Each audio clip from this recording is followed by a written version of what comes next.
Hang all the mistletoe, I'm gonna get to know you this Christmas. And as we trim the tree, how much fun it's gonna be together. This Christmas, fireside is blazing bright. We're caroling through the night, and this Christmas will be a very special Christmas for me.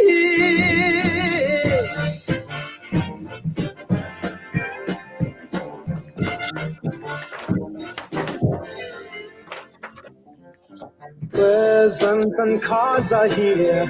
My world is filled with cheer and you.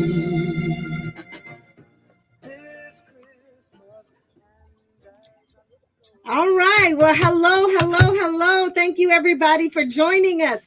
The day has finally arrived, Miss Laura. I'm so glad for you to be here joining us. And I am super excited. I won't steal any of your thunder, so I'm going to let you take it away. Thank you, Jackie. Good afternoon, everyone. I am so excited and honored to be part of today's program to celebrate the Midwest College Project. My name is Laura Washington. I'm a political analyst at ABC7 and columnist for the Chicago Sun-Times. But a little more than a decade ago, I was also serving as the president of the Woods Fund of Chicago. The Woods Fund is a small but mighty Chicago foundation that works to fight economic justice and structural racism. While I was president at Woods, I connected with Jackie. Jackie came to us through a nonprofit management program that she was participating in at Loyola University. And she did an internship, a 6-month internship at Woods. She worked on many issues for us there, did a lot of research, explored a lot of issues around civic engagement, community health care, and many other things. She did a tremendous job for us and brought us a lot of rich insights and learnings. We were so thrilled to have her with us, but the one thing that we were most excited about was that Jackie talked a lot about wanting to start her own nonprofit. She said she wanted to create a nonprofit that would have real impact and change our communities. Now, you know, a lot of people talk about starting things, starting businesses, starting organizations, starting nonprofits, but sometimes they talk and they talk and they talk, and they don't necessarily always act. Well, Jackie, if you know Jackie, you know she's a lot more than talking. You know that Jackie knows how to walk the talk. We knew even then that she was serious and that she was going to be a person who was going to execute her ideas, her plans with wit, passion, charm, and brilliance. We knew that she was going to go far. So I and my colleagues at the Woods Fund felt it was very important to get her off to a good start. So we were inspired to give her a small grant to get that walking and that talking started. And we gave her a grant to help kick off the Midwest College Project. Now, 10 years later, we are here to celebrate. Can you believe 10 years later, we're here to celebrate how far she's taken her powerful philosophy, her belief in raising winners and in raising and mentoring our future. She's built a powerful engine for change and service to the community through the project. And this afternoon, you're going to hear a lot more about how she's done that and all the many ways she's harvested the fruits of her success. That's why I'm so proud to be here today and to be able to say I played a small part in making this all happen and helping Jackie launch this very special program. Happy anniversary to you, Jackie, and to all of your colleagues and your mentees and your mentors at the Midwest College Project. And I'm thrilled to introduce you for this special day, the special gala, the anniversary celebration that you have worked so hard to make happen. Thank you so much. Thank you so much, Laura. I can't tell you what the words of wisdom and the impact that you and both Consuela had on me and Deborah and all the folks over there at the Woods Fund during that time, to see the work that was happening in real time, to learn what goes on the back end. I always have to give a special shout out to Nicole Robinson if she's watching from over at the Greater Food Chicago Depository, because without Nicole, I would not have known about the wonderful program at Loyola. And I give major kudos to my alma mater. And I would not have known about it. But I think that how you start each journey in life tells the story about how you move forward and ultimately how you will end. When you learn from great minds and when you have great mentors, great tutelage, and people that are giving you great insight, it shapes and molds how you move. And I will tell you that without you and your guidance and your mentoring and Consuela, I don't know that I would have been able to move forward. I looked at the hard work that the Woods Fund was doing at the time, and it was just so impactful. It touched me. I believe that, too much is given, much is required. So, even as a young person, I've always been this giving soul where I want to give my feedback. I want to support people. But throughout time, the Midwest College Project is but one of many businesses. I don't know if you've known that, Laura, that I've had over these many years. You're busy. Yeah, I'm a busy lady. But what I do know is that the one thing that has been synonymous over these 20 years of me being an entrepreneur has been my love for children. Almost everything that I touch, whether it be a children's shoe store or enrichment programming or this college and career planning with MCP, Bronze Beauty, some type of way, even with a hair supply facility, I wound up rolling it back to children. And so at the end of the day, I just stand grateful. I send many kudos to the hundreds of families, friends, my own family, the board of directors for MCP. I see Kevin McNeil and Michael Cathy, and those guys are on here supporting me. Melvin Flowers and his legal guidance. I have just so many people that I could thank. The list goes in, it abounds me. But I'm just grateful for my beginning and where I got my start, because again, I do believe that how you start is how you end and how you proceed. And you gave me the foundation to have a great start. And I'm just so grateful for it. I can't tell you enough. I think one of the things that I wanted to make sure I touched upon was the fact that with our types of programming, that many times people don't understand the work that goes into running a not-for-profit. I see so many young people, in my regular role, my day-to-day role, believe it or not, I do have a day job. I see so many people wanting to become entrepreneurs, and it's awesome. During this pandemic, we've birthed more entrepreneurs than we've had in our nation's history, because a lot of people, as they've transitioned out of work, they're trying to find their niche. They're getting a side hustle, so to speak. There's no American, as I coach on, that should be without a residual source of income. And so people, are out here doing that. But many of them have really wanted to do great work. And so that doesn't necessarily come with a for-profit business in the same way it does when you do philanthropic civic engagement. And so I think a lot of people have leaned that way to want to start a non-for-profit business. And, they have, really tried their best to try to get informed and then jump into this role.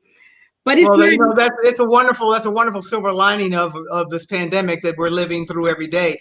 That is, in some ways, even though we feel really closed in and trapped because of all the restrictions, but in some ways it's liberating and giving people opportunities to pursue and ideas to pursue that they would never have dreamed of without this. So that's all good. Absolutely. And I've just done my best over these years to try to educate as many people as I can about the value of having a not-for-profit or doing civic engagement, but really looking at the outcomes, because that's what you all taught me the most. Anyone can start a not-for-profit.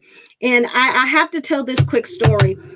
For years now, 10 years, I've watched as other not-for-profits have been more publicized in the media, been more on a grandier scale.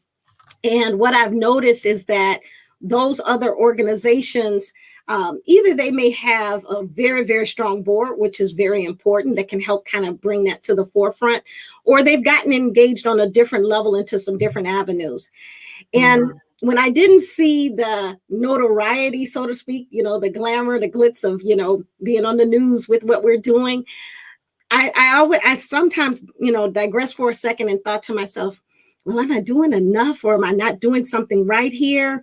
Does do enough people know about us? And it took one of my moms, I know she's out there, and I won't even give her a name to it, but she said to me, Jackie, you sent 1,200 young people off to college.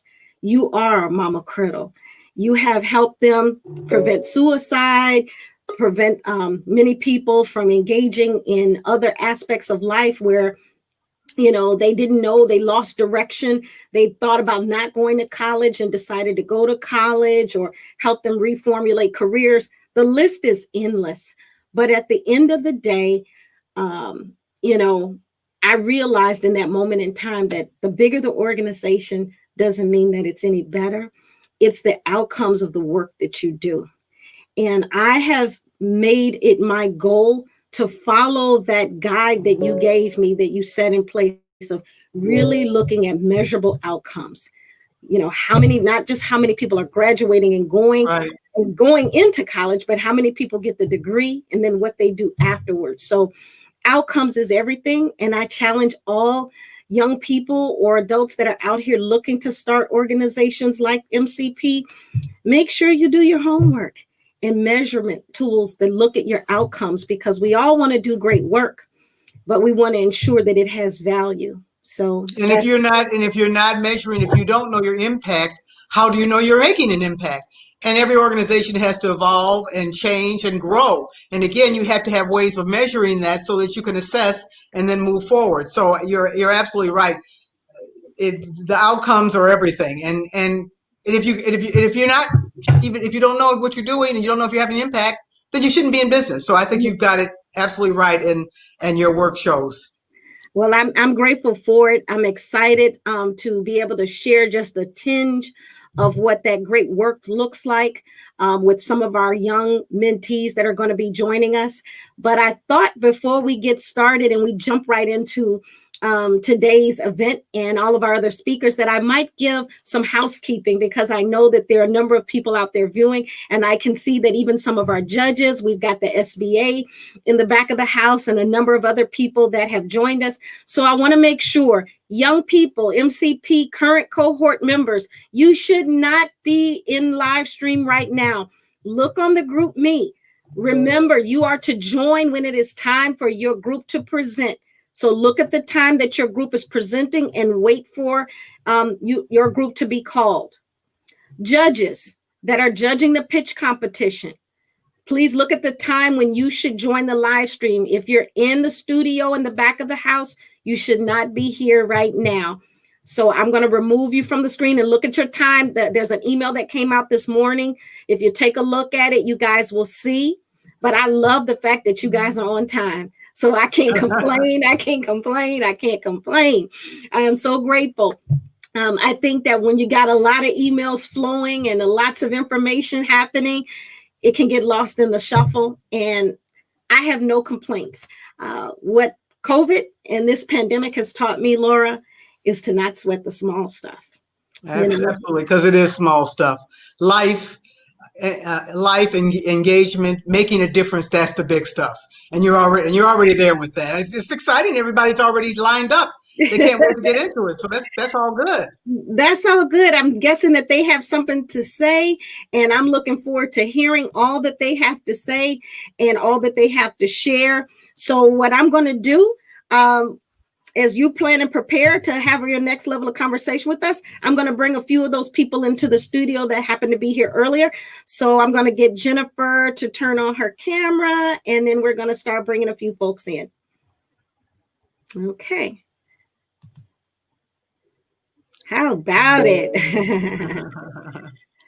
All right. We got some people coming in. So they'll be joining us here in a second. Awesome. All right. Well, And these are our alumni. These are the MCP alumni, and we're going to be hearing from now on, and also our university partners. Correct? yes, absolutely. Our university partners, our MCP alumni. We've got a great show. So, Jennifer, we're going to get you to turn on your mic. All right. And Marina, we need you to turn on your mic. Your mic is turned off. All right. Hey, how are you guys doing? So we got some more people joining us here in a second. We're waiting for Brent and Anthony and those guys to join us here in just a second. Let me let them know, and then we'll get started.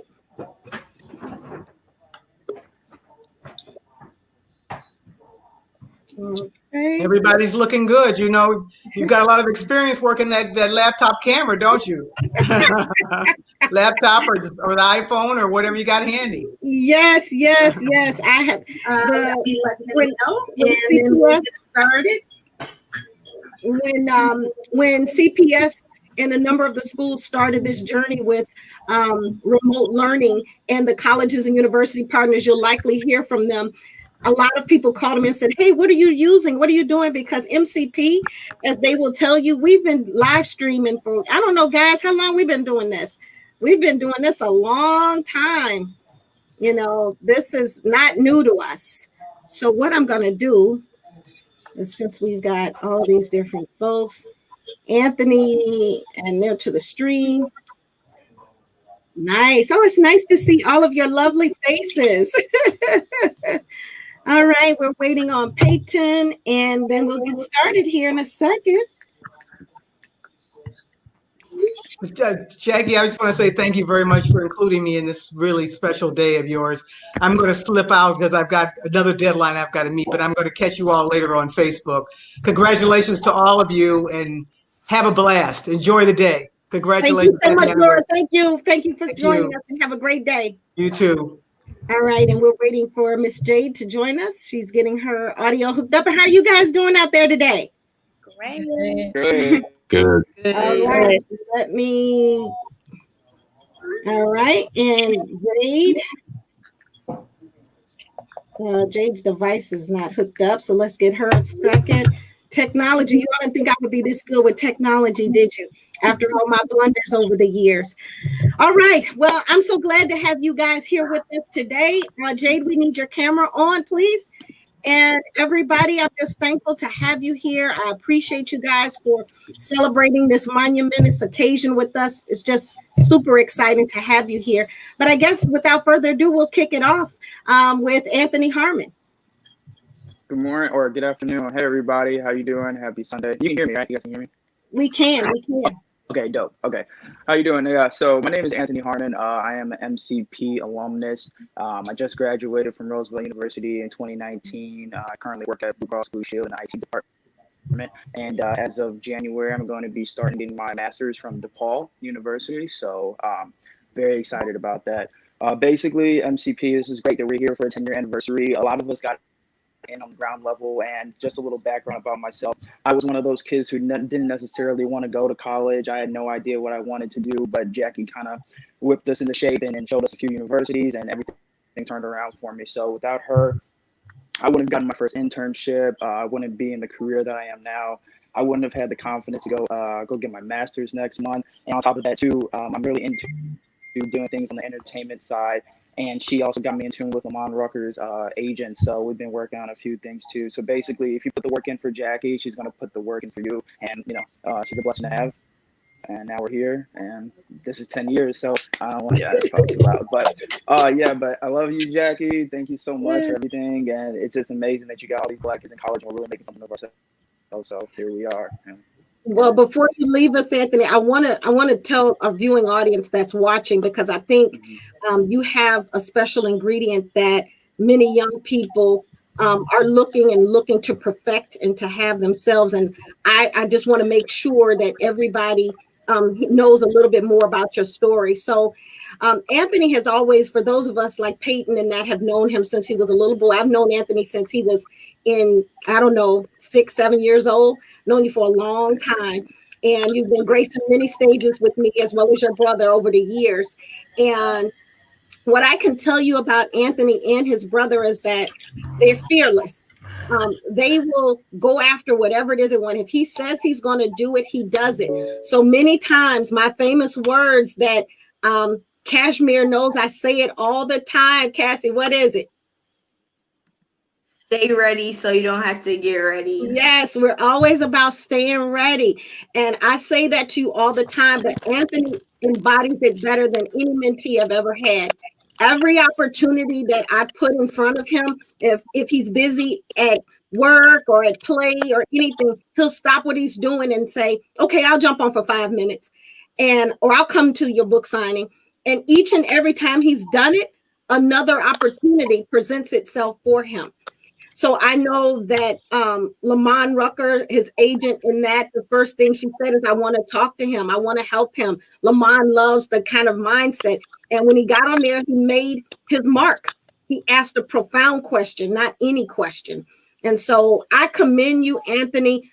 Keep doing more of what you're doing, because it is going to be the thing that carries you far. I'm waiting, as many of us are, for that. See you up on the big stage and we see that big billboard somewhere in New York and say, that's my baby up there on that stage. So I'm so proud of you. And I thank you for coming on here today and sharing a little bit of your journey with the rest of us. They hear about you all the time, but now they get to see you. Pretty excited. Okay. Oh my gosh. But yeah, no. So thank you very much just for the opportunity to speak to everyone. This is a great program. Jackie's a great woman, and like I said before, if you put in the work for her, she will put in the work for you. So just stay persistent, and you'll be golden. So that's my 2 cents I got. Yeah. Well, I thank you so much, Anthony, and I'll give you back your day, and we look forward to hearing from you soon. In the future. Yes, ma'am. Sounds good. Everybody have a good Sunday. All right.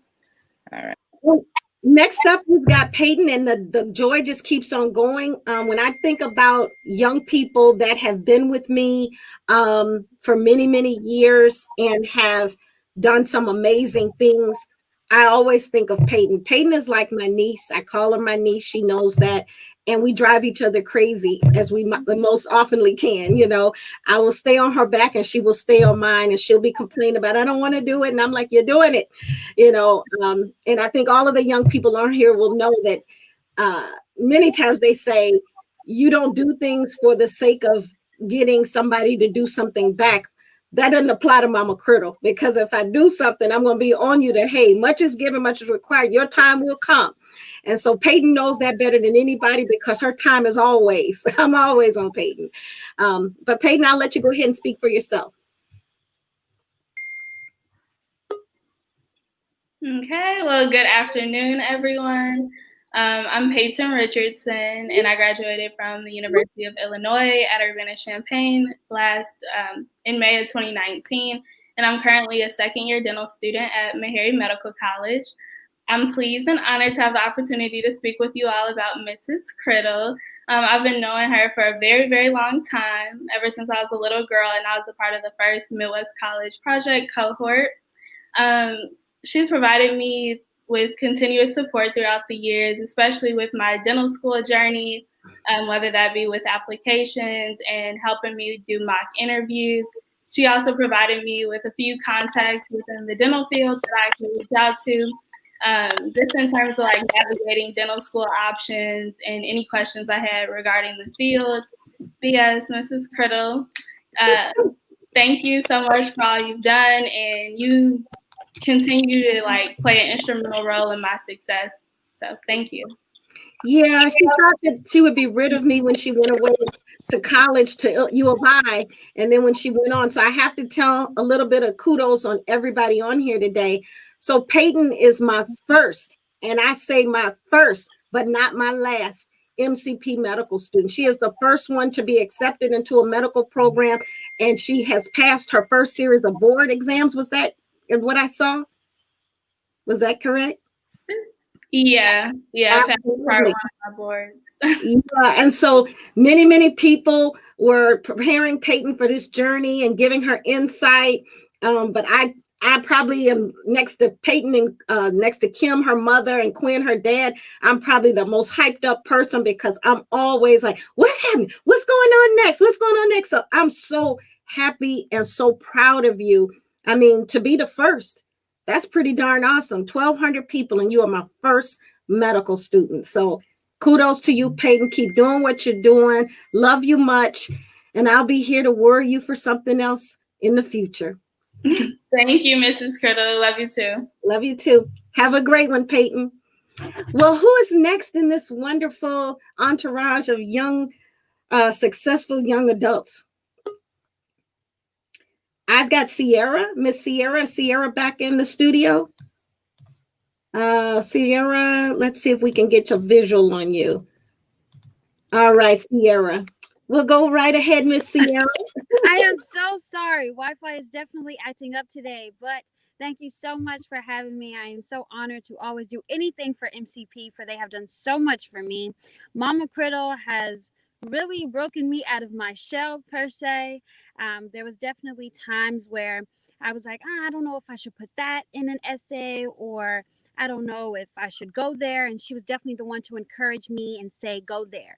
You can do so much if you just tell your story. And from there, I just flourished. So thank you so much to MCP as well as Mama Criddle. Thanks to her, I was honored to be a Coca-Cola Scholar recipient. And the list just went on after that kickoff. So a lot of my prep work was definitely sitting down with Mama Criddle and her being that stickler that she is and making sure that I was doing good. So thank you. And thank you to MCP. I am so grateful with that mouthful. Fast.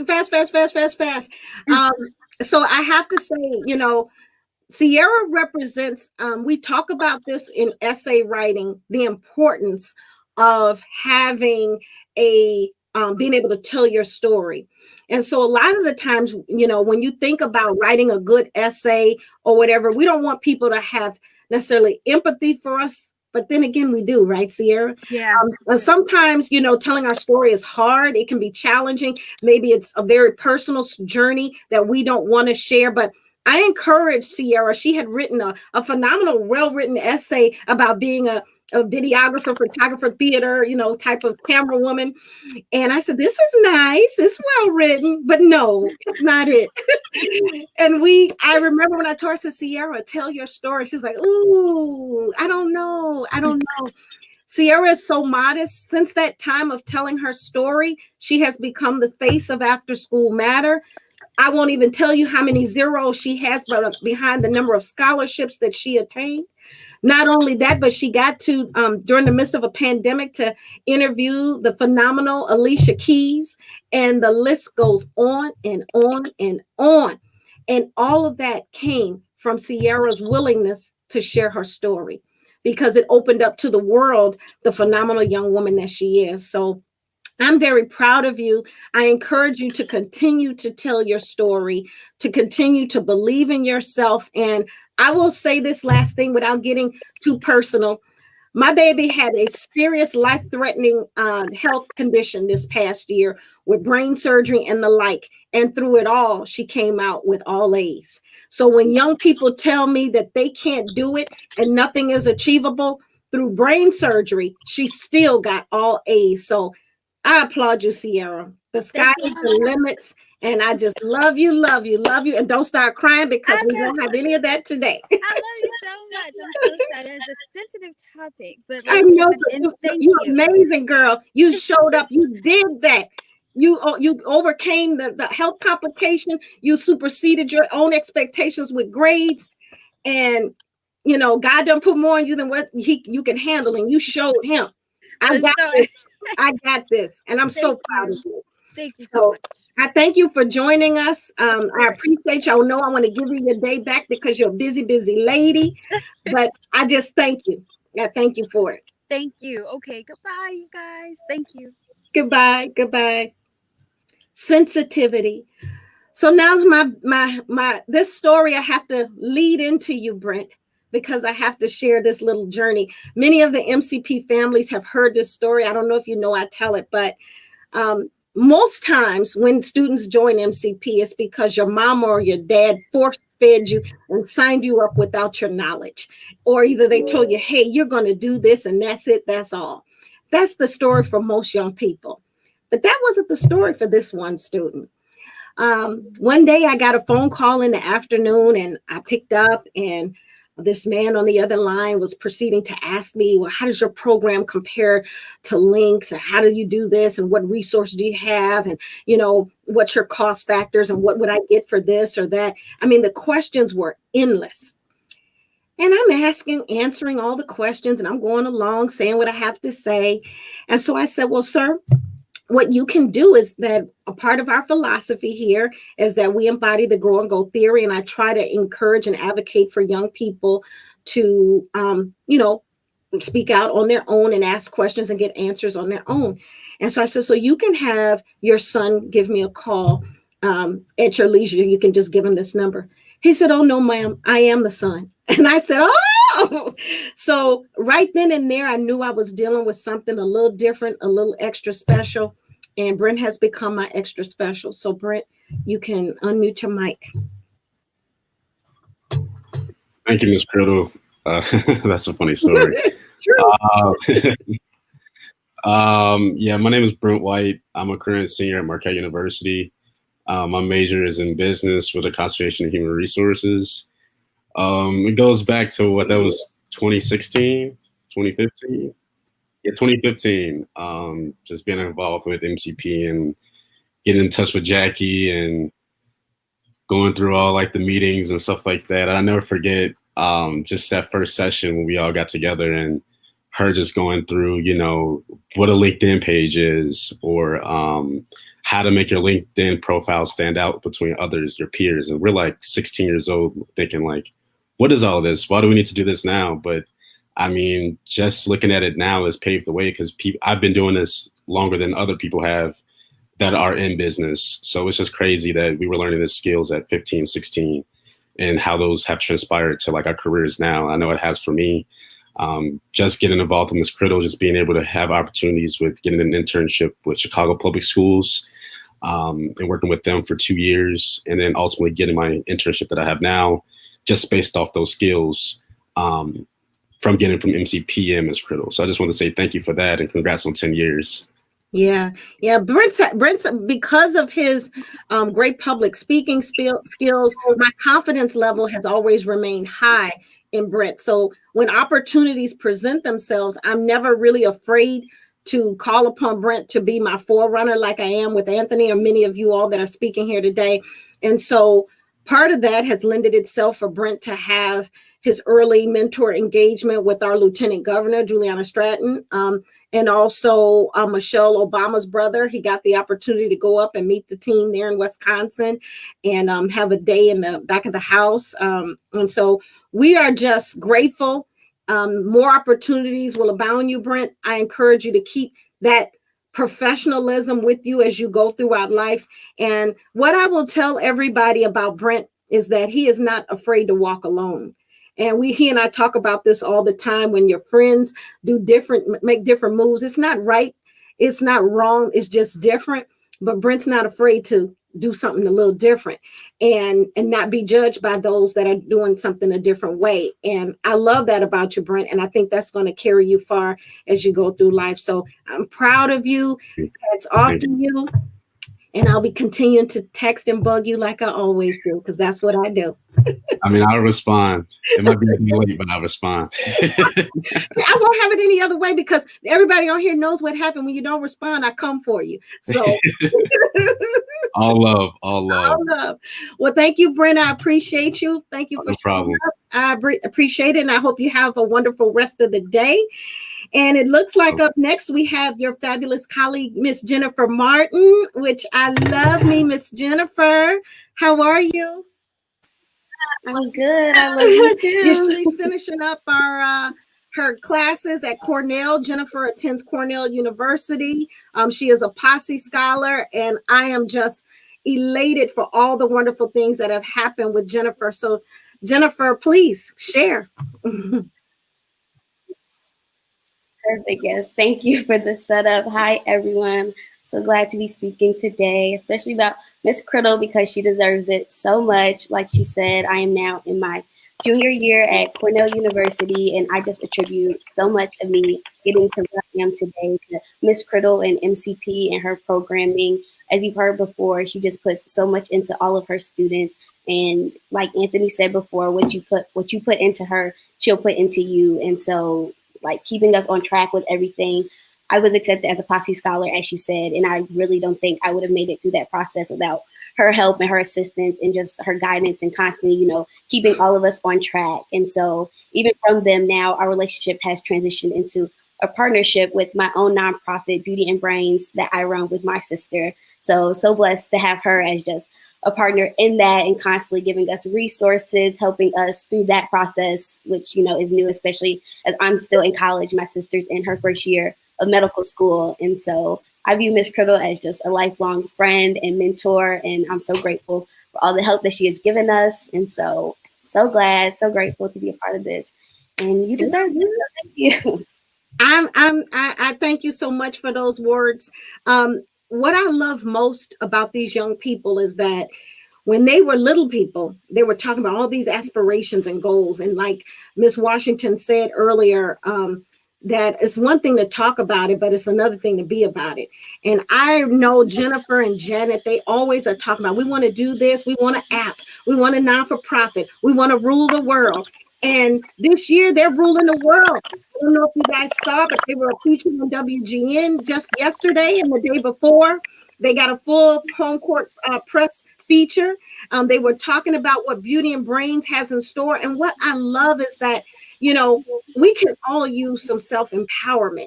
And that's the beauty of Beauty and Brains, to empower young girls. And so when the opportunity comes for me to speak, for me to be inclusionary and bring them along the way, I reached out to Janet and Jennifer, and I said, hey, this is how it's going to happen. When they finish MCP and they go on and transcend into to college, then they become part of Beauty and Brains. And that's how we have worked it. And I make sure I tell all my young people, are you following Beauty and Brains on Instagram? Are you connecting the dots with them? Are you doing A, B, and C with them? Because that's so important that we lift one another up, and that is Black women and women of color, that we support one another along our journeys. We don't compete. We stand beside and we cheer one another on. And I just love the girls. Her sister is in medical school. I mean, if I were their mother, my hat goes off to her. Bridget has done the damn thing. I love it. And, the world is your oyster, Miss Jennifer. Beauty and Brains. Thank you so much. I'm so grateful. Oh, you're welcome. You're welcome. You earned it. And I love you guys. And I thank you for coming out, sharing a little bit about yourself, a journey with the viewing audience here with MCP today. So thank you so much. And I give you your day back. I love you too. Bye, everyone. Keep watching the pitch competition this afternoon, because it's going to be a good one. Yeah, definitely. Well, next up, we have Miss Marina K. And I will tell you, I botched that name up for so long. And then I wound up realizing that phonetically, you can't really mess it up. So Marina K comes to us as my youngest MCP student at the time.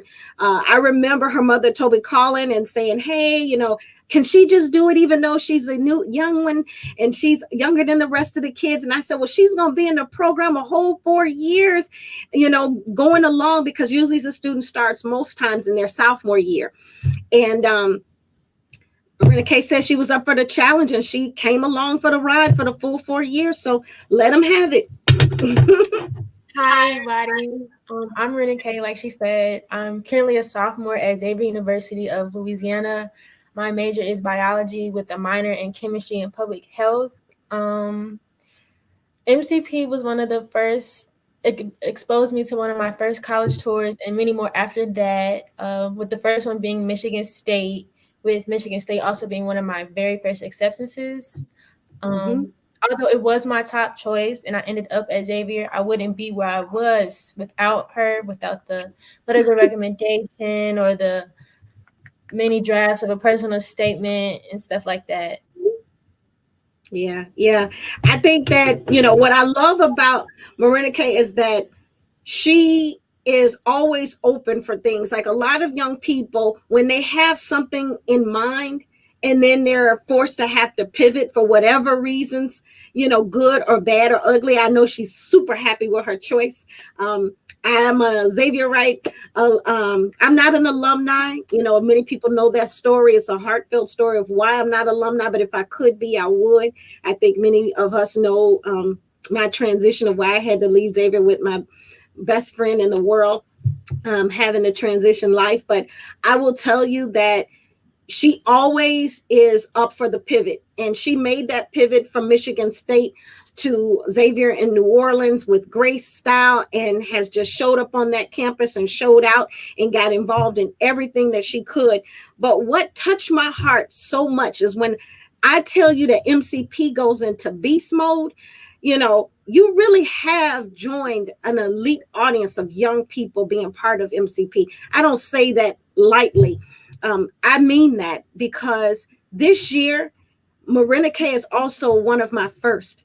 She is not only the youngest member of MCP, but she is the youngest to become a property owner. This year, Marina K bought her first apartment building. And how old are you, girl? 19. 19 years old. Show on up and show out.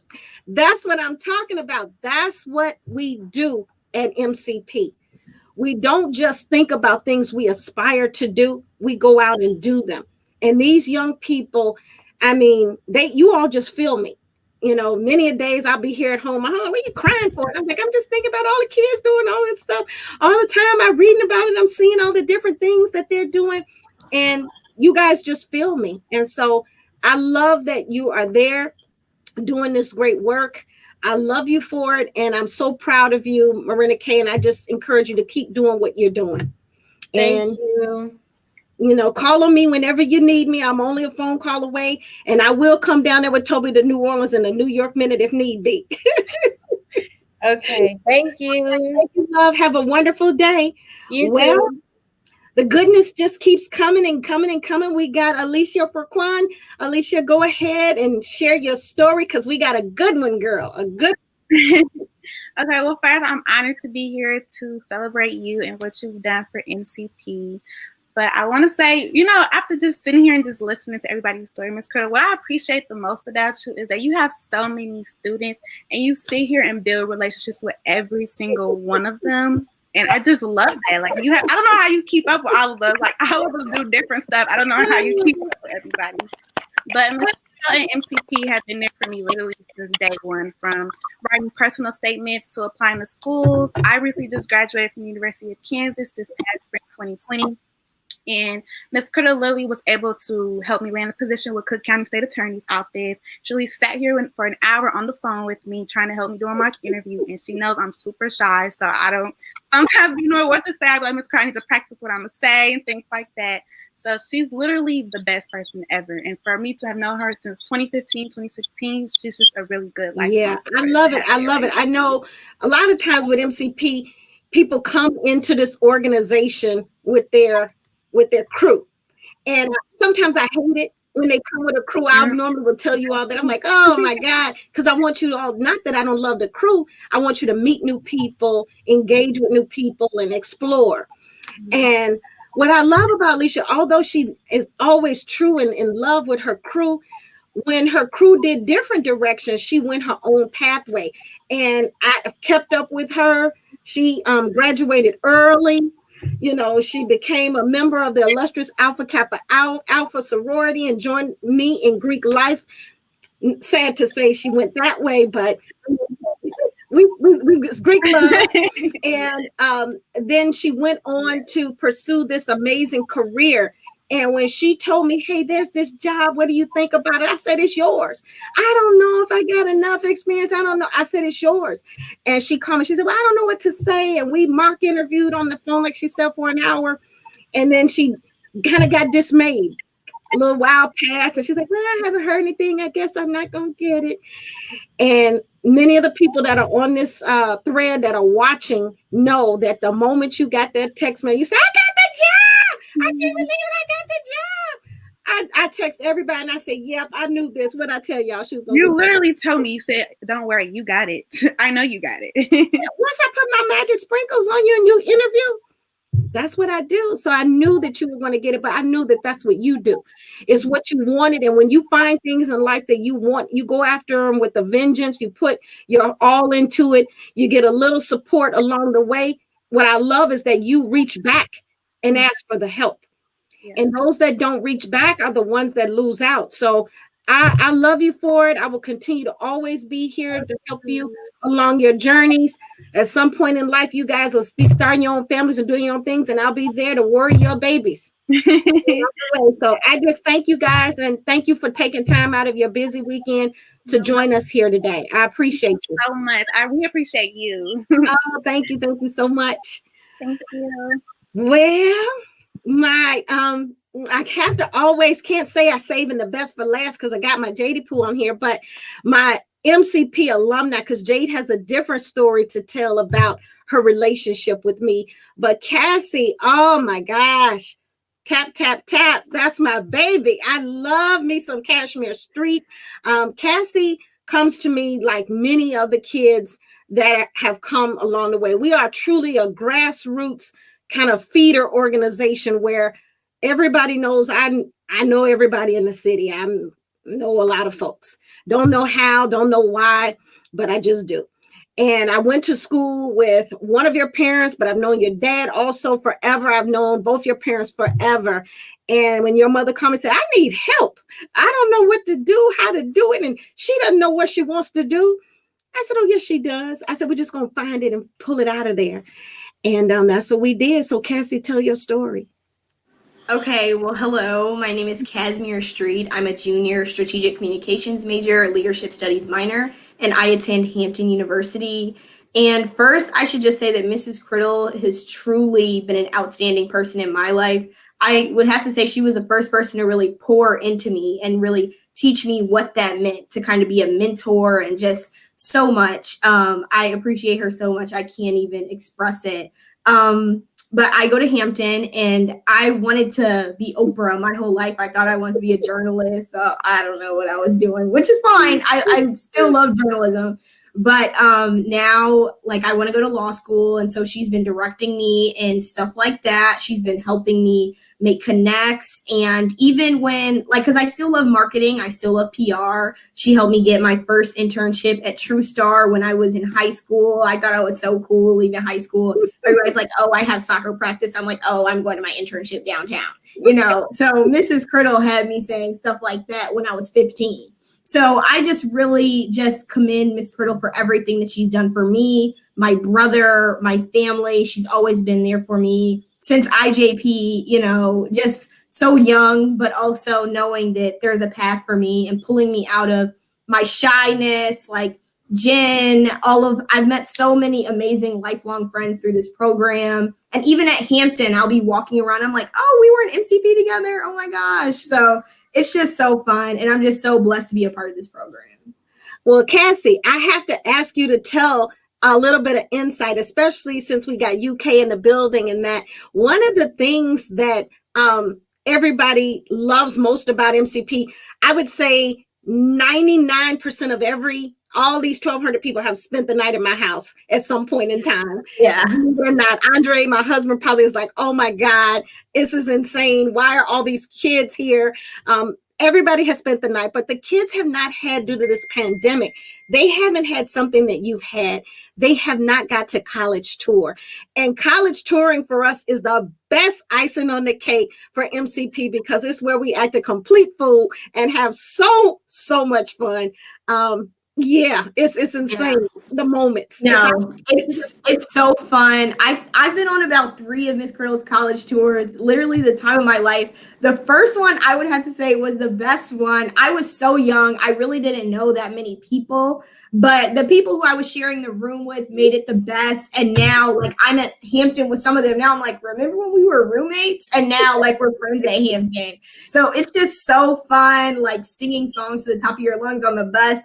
And what's that one song that you play to wake everybody up?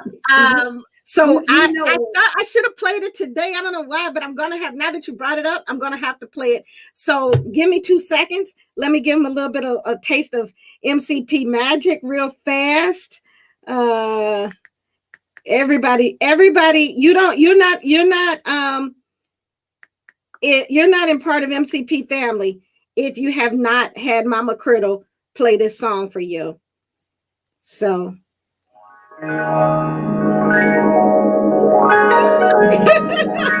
this is how I wake the kids up at 3 a.m. to go on the college tour. They get an autopilot call that gives them this song playing in the background. That's what we do. And I love this song. Do you know the song, Miss Neal? Yeah, we know this song. I play Wake Up Everybody every single time we go on a college tour at 3 a.m. The phone starts ringing, they pick it up, and they know it's time, get to my house or get left. So yes, that is our song. I love that song, and I think everybody, I'm looking forward to the young members in this cohort before, you know, they actually join the campuses that they're going to attend, that they get the opportunity to wake up everybody as well. So I love you, Kashmir Street. I love the support that you give me, and I'm always going to be here for you in everything that you touch in life. And I'm just so grateful to you, and I'm so excited to see you and your twin brother show up and show out and do so many cool things. I couldn't be more proud. Thank you so much. Love you all. Please reach out if you need anything. Bye-bye. Thank you. 2 messages in the background here said, I want to talk to her. I want to know more about Hampton. So, yes. Please connect me to them. Please connect me to them. I will definitely do that. All right. Thank you. Bye-bye. So Love much. you. Love Bye-bye. you. All right. Well, we're coming down the pathway. All right, Miss Jade, we need you to unmute your mic. All right. I think the camera is having some difficulty, so we may have some crackling going on. I'm not sure if we can do it, but let's try to quickly get through it. I know she's having some technical difficulties over there. Can you hear, Jade? We can't hardly hear you for whatever reason. Can you hear? Okay. Well, go ahead and share. I can hear you guys. Well, it's your turn to talk. Oh, hello. Hello, my name is Jay. We can't hear you, Jay. Can you hear me? We can. I was just tell them about your journey with MCP and your relationship with me. You might have to. Well, hi, my name is Jay Blanchard. For whatever reason, you're having a lot of feedback on your end. I might want to say you might need to get to a place closer to a better Wi-Fi signal. Jade? Okay. Sorry. And I thank our viewing audience for hanging tight with us while we're experiencing a little bit of technical difficulties for one of our students, but I'm enjoying hearing the stories. I'm hoping that you are. We are having our university partners join us now, and I see that the University of Kentucky has joined us.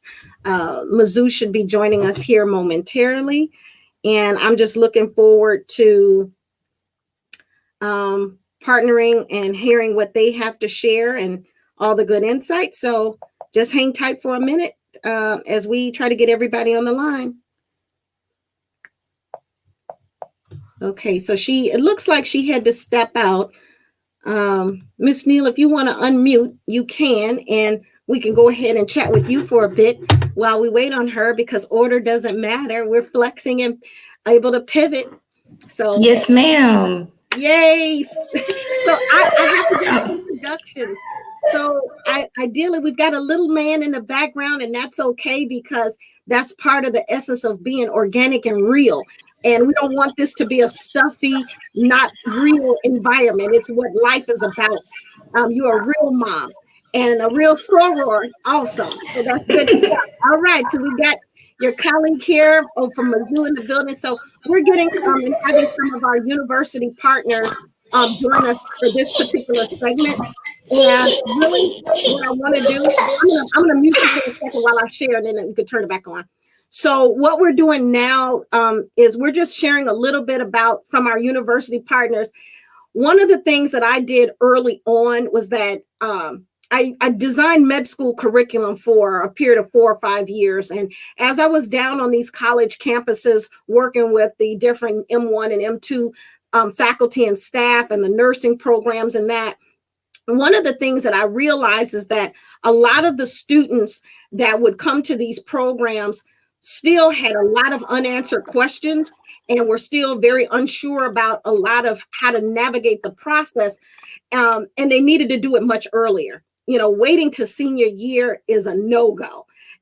We start MCP programming freshman and sophomore year. The schools don't like it. They're not usually that excited about students writing essays. But guess what? If you start writing a dynamic essay sophomore year, by the time you get to senior year, you've got an award-winning Pulitzer Prize document that you can submit to somebody because you've had time to perfect it. And so that's one of the things that we prided ourselves on, is to prepare our students early and often. But what I learned and how I came about partnering with these young women and their men that we partner. We have 22 college and university partners, but I have 3 of my favorite with us today. And I will tell you that one of the things that has been so profound for me was that when we would visit these college campuses, the very first thing that I took note of is that no matter what school we went to and how many kids were with us, every time we would have that college tour and we get back on that bus, especially when we visited the predominantly white institutions, the kids would get back on the bus and have an onslaught of questions for me and my partners. And I was like, my God, we just left there. They asked, did you have any questions? What happened? And what I learned is that children of color, a lot of times we would come, especially if you guys know how the tours are, we're there sometimes with other groups. And so the ideology of being able to ask a question about, well, if you get me here, how are you going to keep me here? What other things do you have to afford? Do you have programs for the Divine Nine? Or do you have, what types of programs do you have exclusive to men and women of color on a campus? That's not always an easy question to ask in the public. And then I discovered that when I would first started working with you guys in the number of the virtual villages, we would bring the parents on. And I realized that my guys and girls would not ask the questions even then, because what mom and dad wants and what the kids want is 2 different scenarios. And so the best way to do it was to have these one-on-one personal, private, virtual villages exclusively for men and women of color to be able to ask questions and gain answers relative to their experience. We started that 10 years ago. And so I've been on this journey a long, long time, watched different people come in to your university. I've partnered with you guys as of recent, but I used to partner with others before you. And it's just been an amazing experience. But your 2 universities from a predominantly white institution are the main schools that my students choose to go to. And so I felt it was very profound to have the 2 of you on here to share. So whoever wants to go first can unmute the mic, because we're keeping it flexible, and then we'll let Jade speak afterwards. I was like, should you go me? Hello, everyone. My name is Shaquinta Neal, and I'm a diversity recruiter at the University of Kentucky. I will say it's been a privilege and an honor to work with students and Ms. Criddle. I have to say, when I joined in, I jumped on it because anytime I get a chance to work with students, for me, it's just like, let's do it.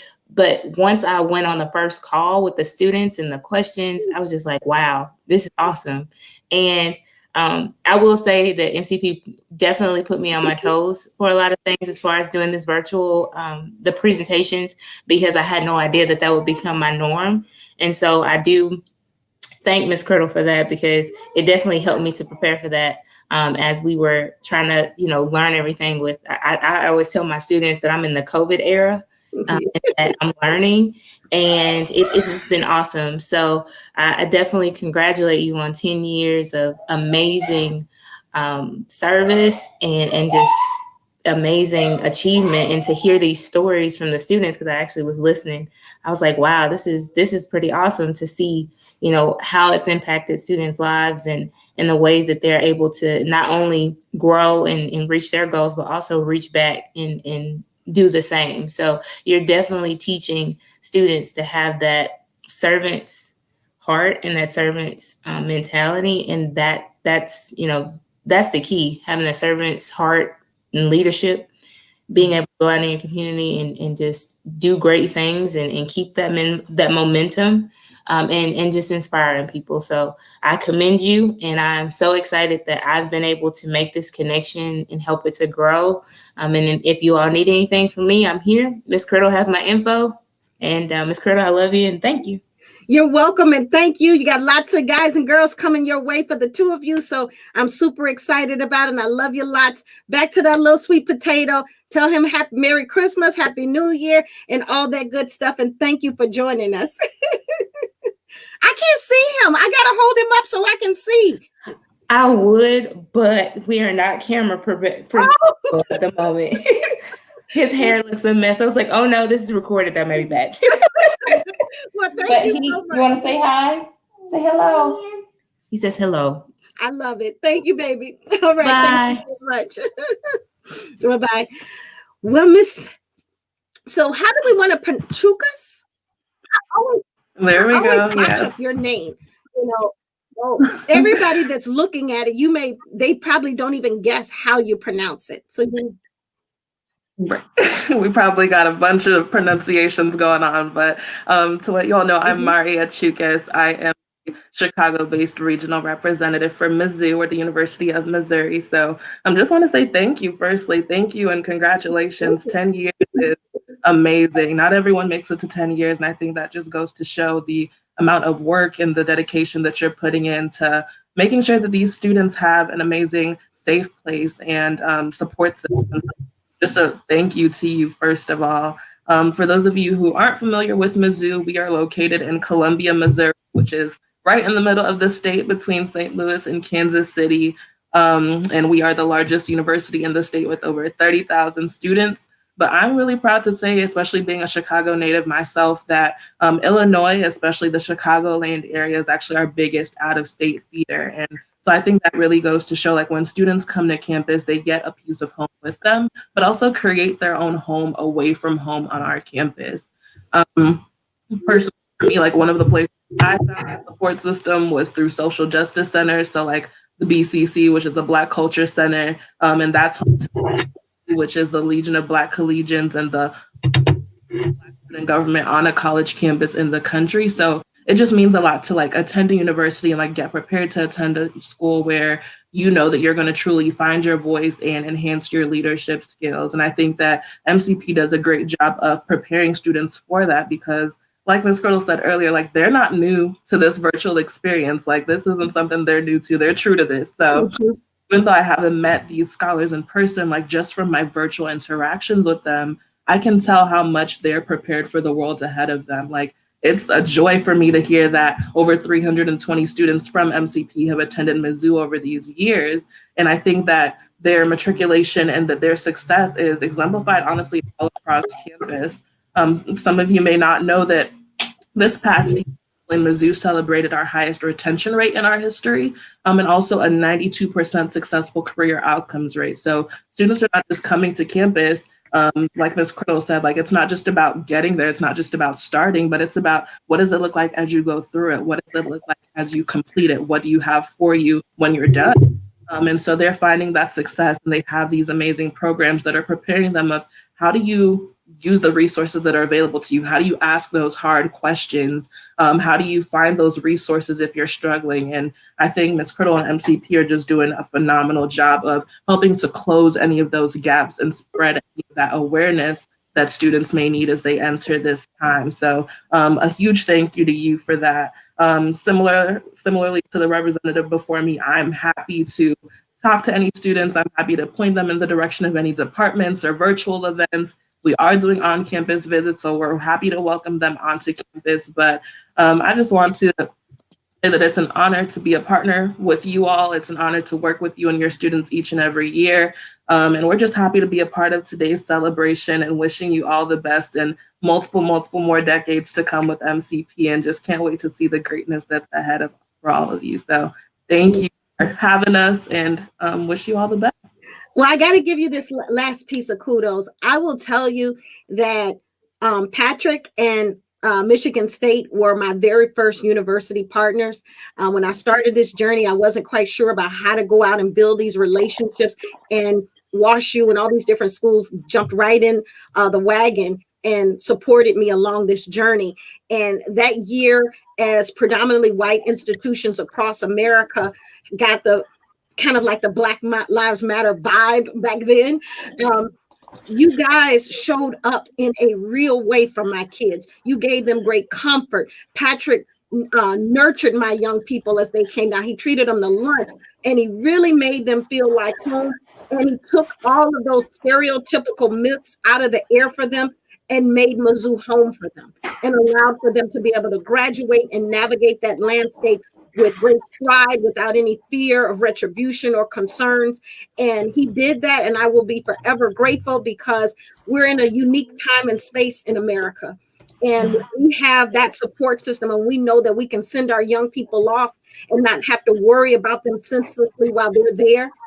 That's all that we can ask for. And so I thank you for that. I thank Mizzou. I thank UK, because you guys showed up in a real way for MCP. And I'm forever indebted to you. And people will say, you know, are you recruiting for them? And I'm like, hell yes, I do. I push because I want you know, them to know that you will provide. And I thank you for it. So, you know, continue doing what you do. And my babies are waiting for their acceptance letter. So come on with it. There we go. Yes. Acceptance, financial aid, all of it. So definitely, I'm so happy to be a partner with you all. And thank you once again, and congrats. Thank you so much. Thank you so much. I appreciate it. Have a wonderful rest of the day. Thank you for joining me. Well, how are you? So, Miss Jade, I don't know if we can get the camera rolling or not, but we're going to try this. We're waiting for Mr. Richardson to join us. Let's see if I can ping him and get him on, and then we'll get started. Let's see. Hold on. Let me get him on. Everybody's trying to navigate this internet. See, this is Marky. This is our world. Everybody else is not used to this world. So that's true. We got to get them used to. Well, you would think that we'd all be somewhat adjusted to it, but you know, each and every day there's a nuance, there's new technologies, there's something else happening. And the World Wide Web, who's ever heard that word in a long time, was not meant for 1 trillion people to be on it at once. So things move slow, things move differently. AT&T, if you're listening, you've told me that I have one of the most robust networks in America. I'm waiting on it because mine is shaky sometimes. So, you know, it happens, but I know that I'm charging it to their heads, not their hearts, because technology is not oftentimes our friend. So we've got one other judge that we're missing here. And I want to, before I kind of speak to it, I want to make sure that, you know, I'm going to go ahead, Quinn, if you're watching, we need you to go ahead and click the StreamYard link and go ahead and join us. And I'm sure at some point before we finish off our introductions, he will have joined us. Let me see if I can grab him, because I'd hate for him to miss the intro. Let's see.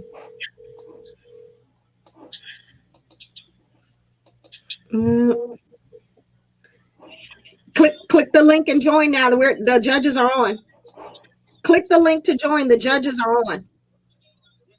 Click the link to join. The judges are on.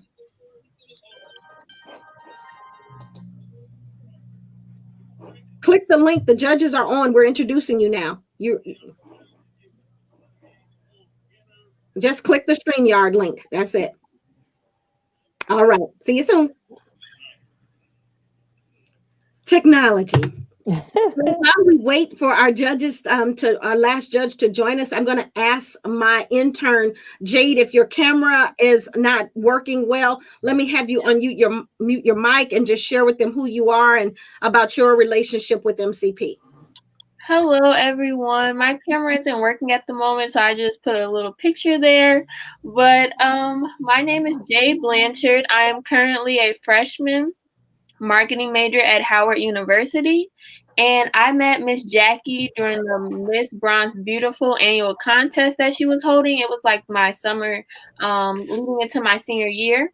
And even though I did not win this competition, afterwards, Miss Jackie really brought me under her wing. She saw something in me after this whole, all the interviews that we had, all like coming in, talking to one another.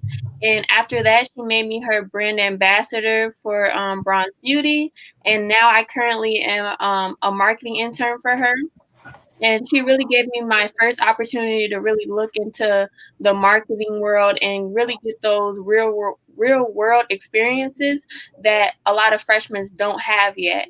So I'm just very thankful for all the opportunities that Miss Criddle has given me and all the different things I have learned from being an intern, from public speaking to marketing, technology. It's just been a wonderful experience for me. Yeah, as it has been for me. Anything you see that remotely looks fancy, remotely looks like somebody else did it, Jade did it, not me. Jade is my godsend. Over the summer, I had two amazing interns, Ashanti Cunningham, which is a graduating senior in this active cohort, which you'll meet here in a little bit during the pitch competition, as well as Jade. And Ashanti went on to finish up her senior year, and Jade stayed on as my primary intern. And I will tell you, it's nothing like having an amazing assistant that can think for herself, and you don't have to do a whole lot of extra, checks and balances. But what I love about Jade is just what she said. She didn't win that contest, although by popular vote, she actually did win. Jade superseded everybody with over 890 votes for Miss Bronze Beautiful. That's huge. She won that contest. It's a contest that we hold annually for women's empowerment for young girls. And she didn't win. She was the runner-up. The interview probably might have been what threw her off a little bit from winning because she won by popular vote. I hate to say that since we know popular vote doesn't mean a doggone thing in the real election time. But at the end of the day, Jade's tenacity, her spirit, her personality, she single-handedly helped me more than anybody else. And she dedicated herself to my cause, whether it be for a new app that I have launching or whether it is for Midwest College Project or anything in between. And so when an opportunity came for me, I believe in sharing the goodness. Me holding it all to myself is not going to do Jade any good. So when True Star said, hey, you got somebody that's dynamic at this or that, I said, I'm going to lend you, Deanna, my baby. So you all can have her for a little bit. I told them to tell you, I said, you can have some hours on her, but you can't have her for good. We appreciate that. Yes, and she's such a dynamic spirit. She's a sponge and just an awesome young person. And I know that you will do what you've done for every person that I've sent your way, is to pour into them the magic that is True Star. You all are truly true stars. But thank you, Jade. I give you back your day. You can continue watching us via Facebook, YouTube, or LinkedIn live stream, because we are streaming live, everyone. So feel free to check us out on one of those platforms. But enjoy your day. You got the day off from work, I guess, from True Star and from me. So yes, thank you. You're welcome. Thank you.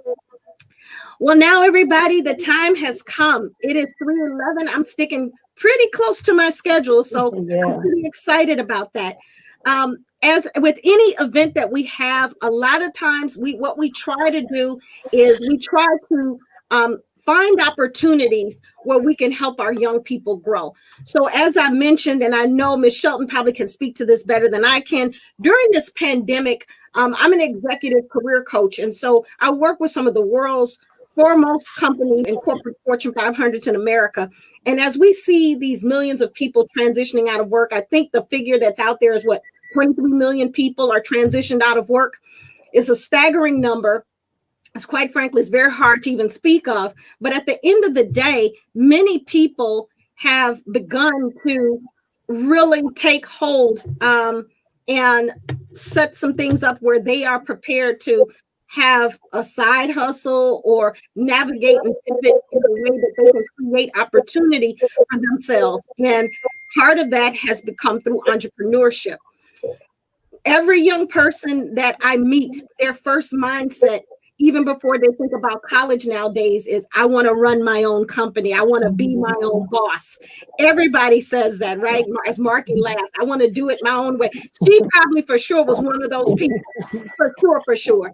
And at the end of the day, I said, to be a great boss, you must first learn how to be a great employee. It's what we have to do. You have to learn the do's and don'ts. And you've got to be able to understand that landscape, because we all want to do it, but you want to do it well.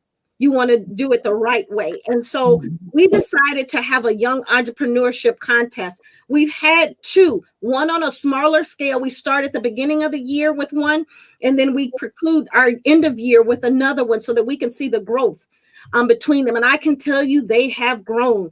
We look for different coaches each time, but the only person that's synonymous with this opportunity is our public speaking coach, Kevin McNeil, who also sits on our board of directors. What we did today is we try to bring people from different disciplines that would aid and abet these young people if they were going after the real dollar signs. So we've got one venture capitalist that's watching in the background. And then we've got our coaches that are on the platform with us today in media, public speaking, social media marketing, public speaking, and the Small Business Administration. So I'm going to allow each person to go ahead and introduce themselves. So I will start with Mr. Richardson.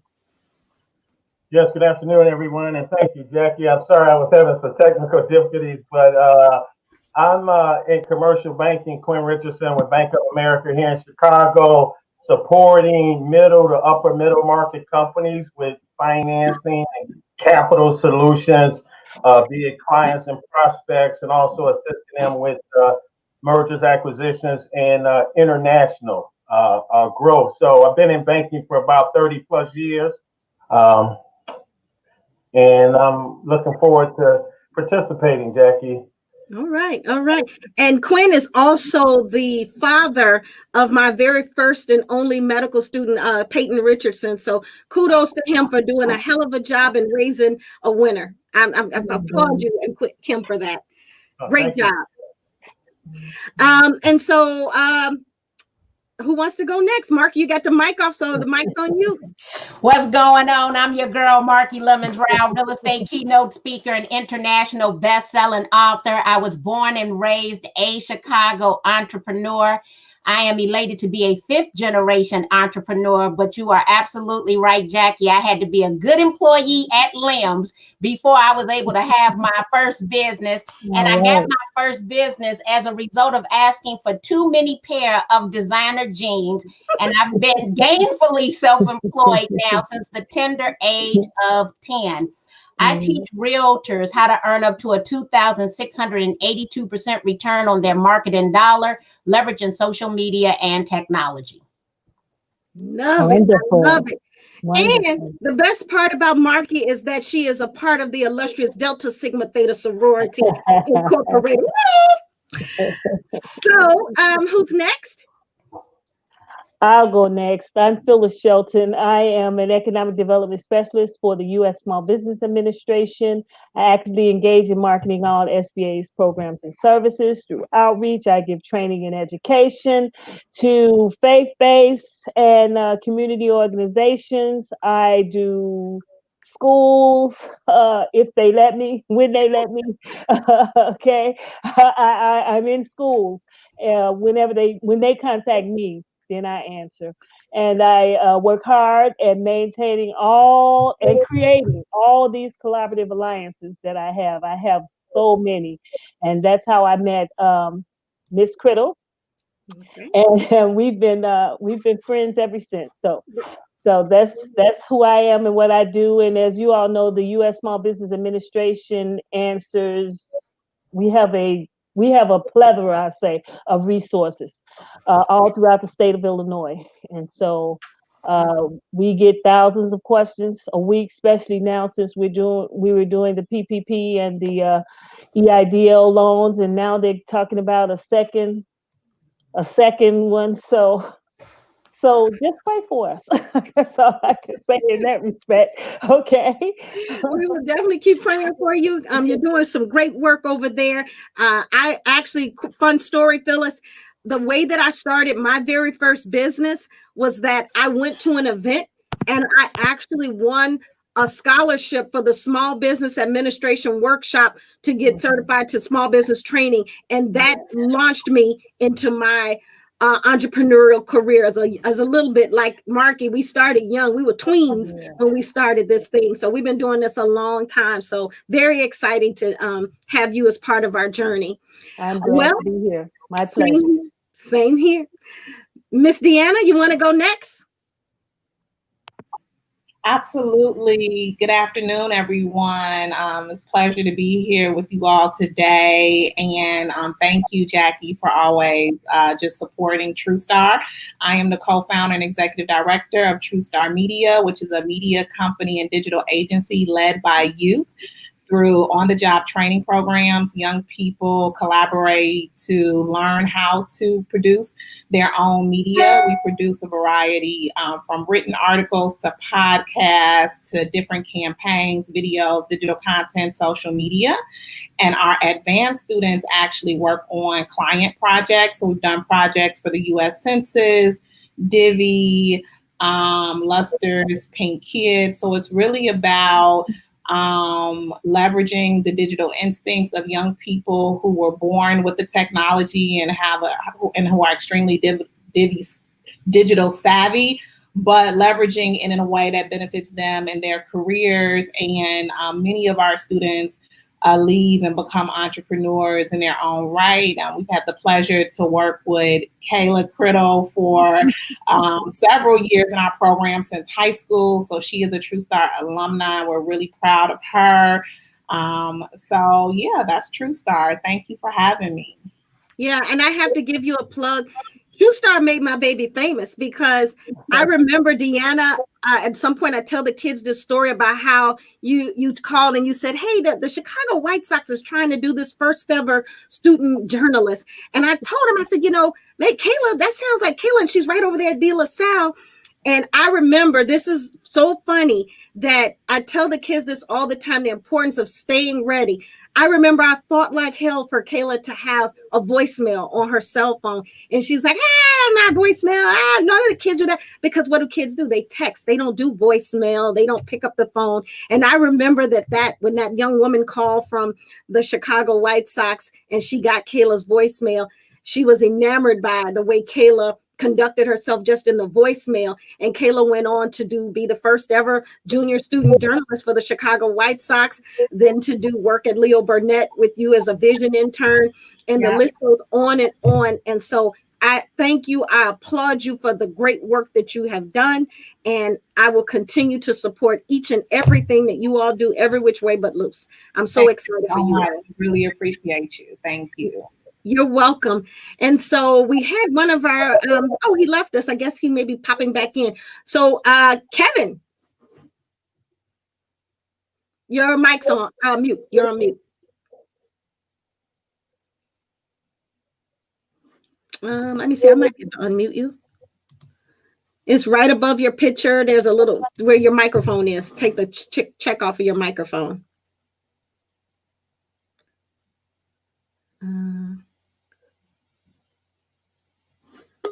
All right.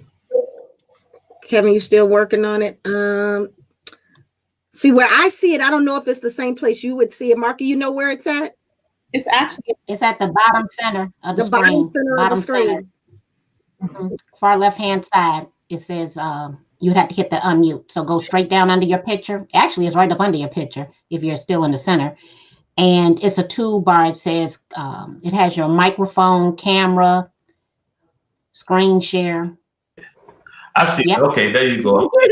Technological challenge. Hello, everyone. My name is Kevin McNeil. I am an author, international speaker, public speaking coach. I am a former special victim detective here in Atlanta, Georgia, 20 years veteran of the police department.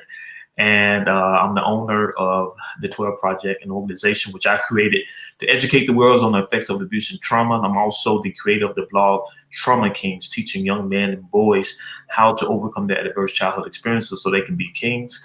And so that's who I am. I'm so happy to be here with everyone. Thank you for having me. Thank you so much. Thank you so much for having us as well. He does a great job with working with our young people in public speaking.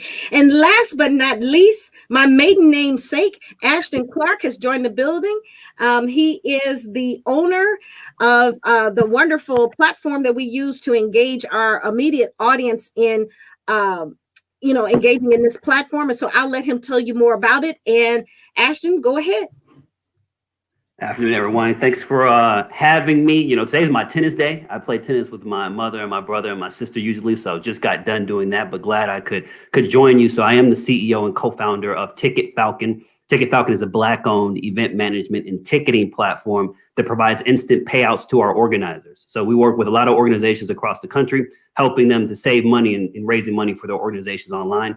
I also sit on the board of directors for the National Black MBA Association. National Black MBA is the largest Black professional network in the country, over 20,000 financial members. I'm actually the marketing lead on the board as well as all things IT. And I think, Brother Kevin, if I'm not mistaken, you said you're in Atlanta and on the, involved at the police there. My grandfather used to be police chief of Atlanta, so we should definitely catch up offline.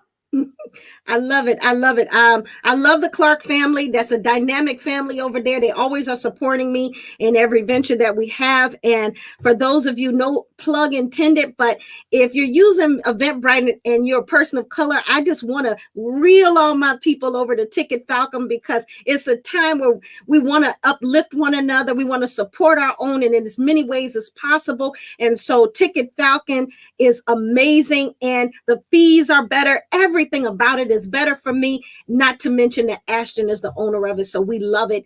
And the next event you have, I encourage you to support Ticket Falcon. Well, the time has come for our judges to take a back seat so you can exit the studio and we will bring forth the magic that is MCP. Thank you so much, guys. Stay tuned. All right, MCP, here we come. And so all the judges, they'll be coming back on in a little bit. Deanna, you all will come back, and Phyllis, you all will link back in a little bit later once the kids have presented. You'll link back into the StreamYard link. So you can just watch from Facebook and you'll know when to join back in. Phyllis. Okay. All right. Thank You're you. welcome. All right. So team one. All right.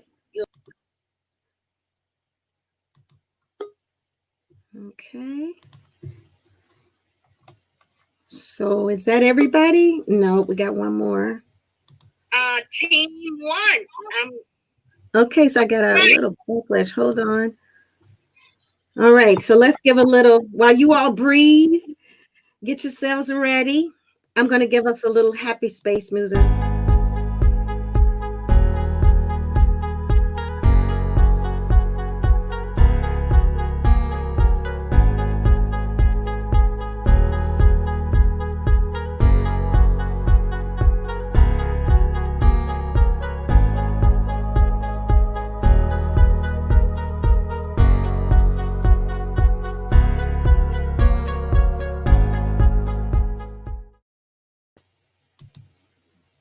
All right. I'm guessing we're ready. Are you guys ready? All right. Well, when you're ready, give me the thumbs up. I think the slide slid over a little bit where it says Hair Cleo, charge it to my head, not the team's heart, judges, if you're watching. So let me give everybody in our viewing audience a little bit of housekeeping rules. So our young people, they are a tinge of nervous to present this content for you, but they've worked extremely hard on cultivating. We have 5 teams that are competing for the grand champion position of top young entrepreneur. And so we want to uplift them. We want to give positive feedback. So if you guys are going to make suggestions, I would ask that you choose the team of choice after you've heard all 5 teams compete. Make sure that you give positive feedback and positive energy, because these are young people. We're cultivating great minds, and so we feed off of good energy. I think I'm the only one that gives them the hard knocks. So I am excited for them. And without further ado, I bring to you Hair Cleo. So I'm going to leave it where you guys can see yourselves for the time being. And then I will allow for you to. So what you guys are going to do is everybody's going to need to unmute your mics. And I'm going to allow, after you've done the slide, to introduce yourselves. I'm going to put it to where the audience can't physically see you. They'll just see the PowerPoint presentation. All right. Okay. Hello, everyone. My name is Bailey Boone, and I attend Gwendolyn Brooks College Prep. I am a junior. I worked diligently with my esteemed colleagues on this project, and I'm going to allow them to introduce themselves. Good afternoon. I'm Sasha Morin, and I'm a senior at Whitney Young Magnet High School, and I'm Hair Cleo's Public Relations Representative. Hello, everyone. My name is Montana Billings, a senior at Kenwood Academy High School, and I serve as the Chief of Operations here at Hair Cleo. Hello, my name is Michael Moore. I'm a senior at Lincoln Park High School, and I'm the Chief Financial Officer of Hair Cleo. Hi, everybody. My name is Morgan Griffin. I'm a senior at Kenwood Academy High School, and I'm the president of Hair Cleo. Hi, everyone. My name is Joy Belcher. I'm a junior at Gwendolyn Brooks, and I am the Chief Executive Officer or CEO of Hair Cleo. And our celebrity endorser is Miss Yara Sahidi, but we think that we should let you know that our celebrity endorser is for entertainment and presentation purposes only, and she is not our actual celebrity endorser. And once again, my name is Bailey Boone, and I am the Chief Marketing Officer of Hair Cleo. Okay, so I'm going to switch over. Here we go.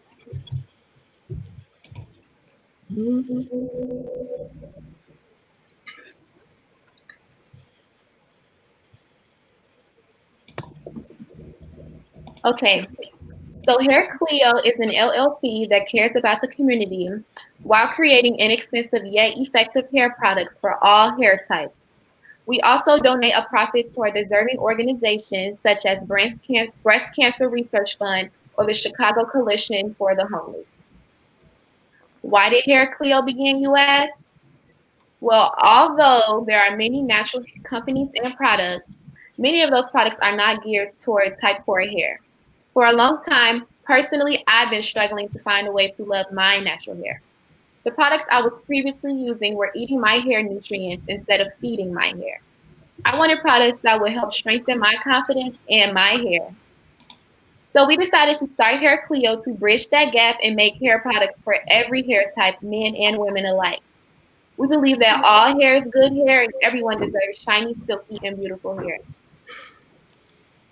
Why the name Hair Cleo? The name Cleo, according to Wikipedia, is a Greek prefix often translated to mean pride, fame, or glory.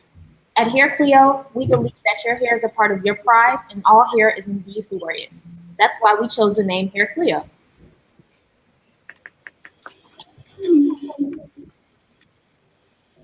The mission of Hair Cleo is to empower the natural hair community by providing products that allow them to rock their natural tresses and assist communities in need through our monthly donations of 10% of our profits.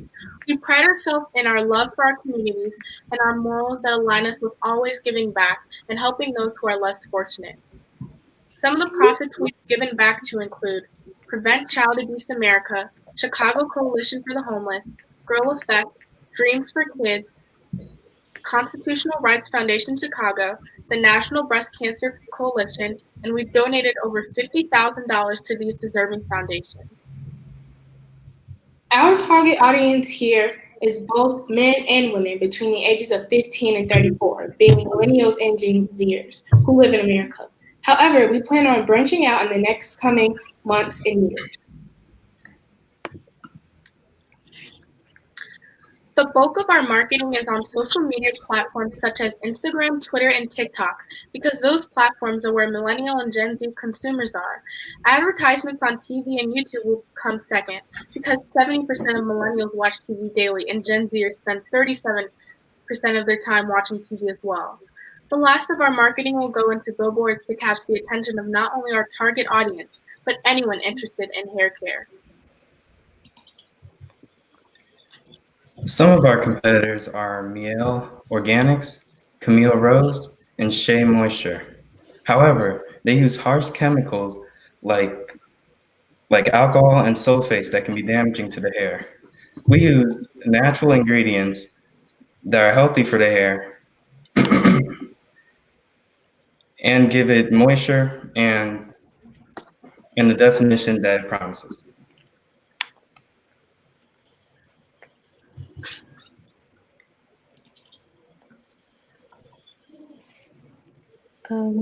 It's the next slide. Okay, the slide before that. Back, 2 slides back, please. This one. Yes. No. The next one about the products. This one. Yes. Them, us. Okay. Sorry for which one? Back before the picture with Yara Shahidi. I'm sorry. It's fine. Sorry for the delay. Some of our cosmetics include our curl and moisture quench shampoo for $8.99, our black castor oil hydrating conditioner also for $8.99, and our rice water hair milk for $10.99. As the labels for these products are presented on the next few slides. These are just a few of our top quality handcrafted hair products that are sure to leave your hair soft, moisturized, and certainly leave those curls or coils popping. Our core ingredients. Oh, it's missed.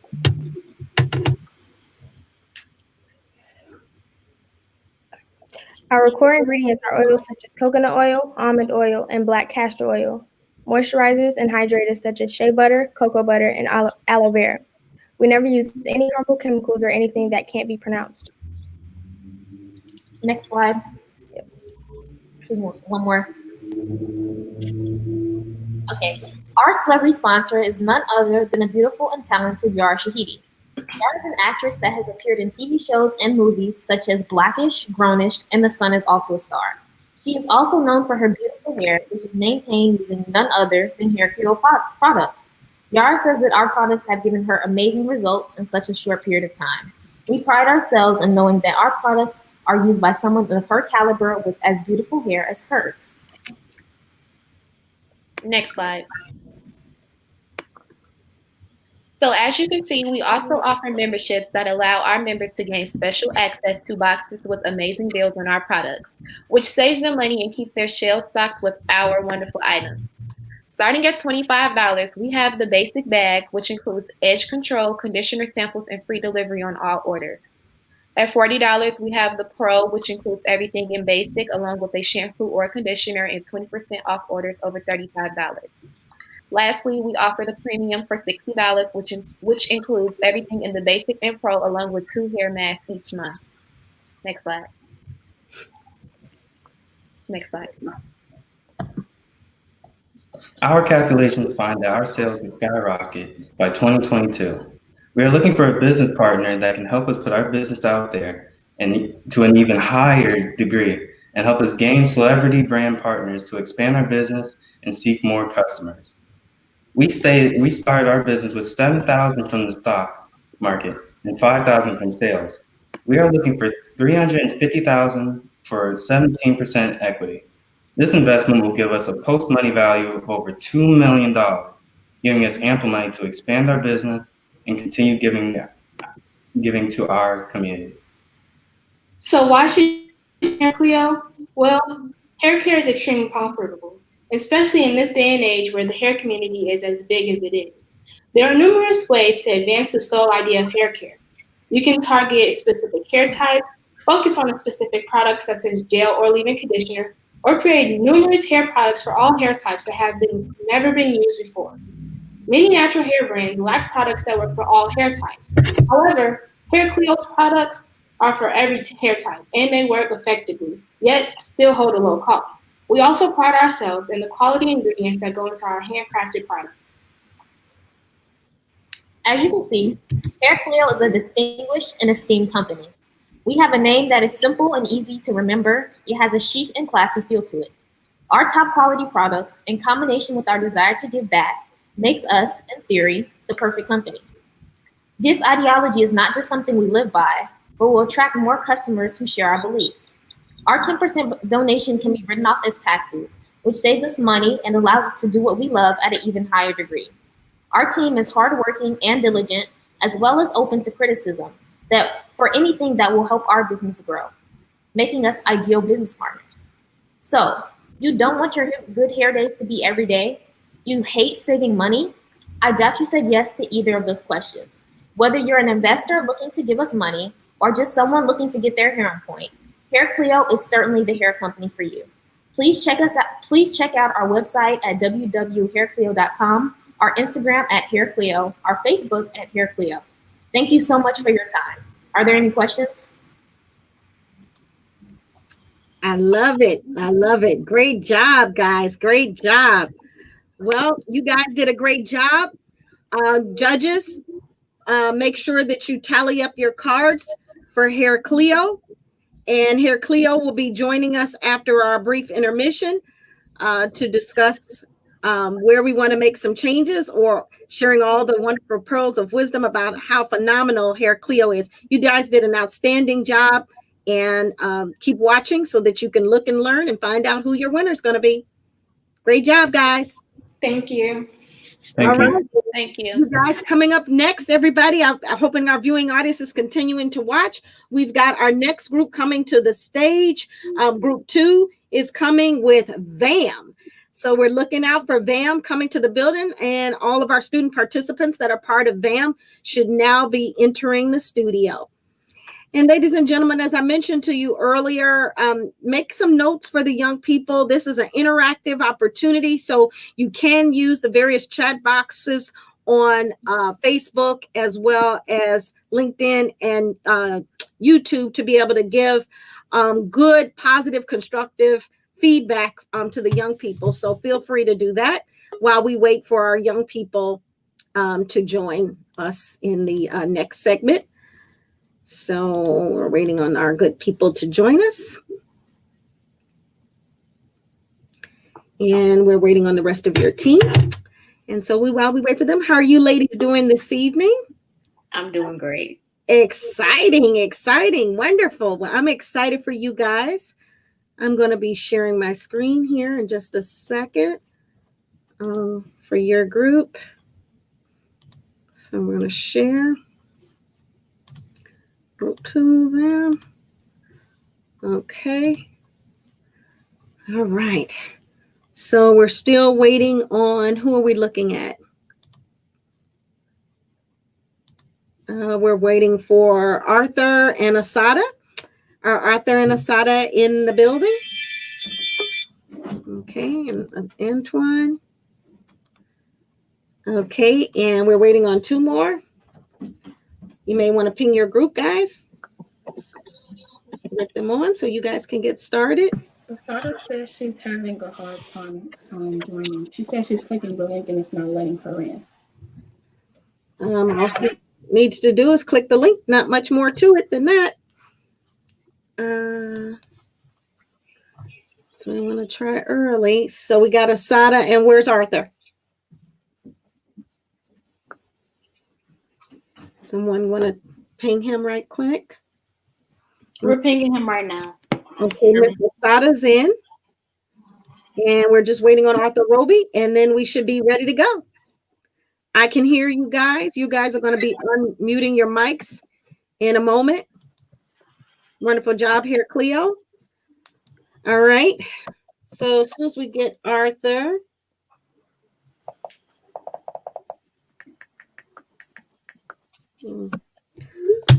Okay.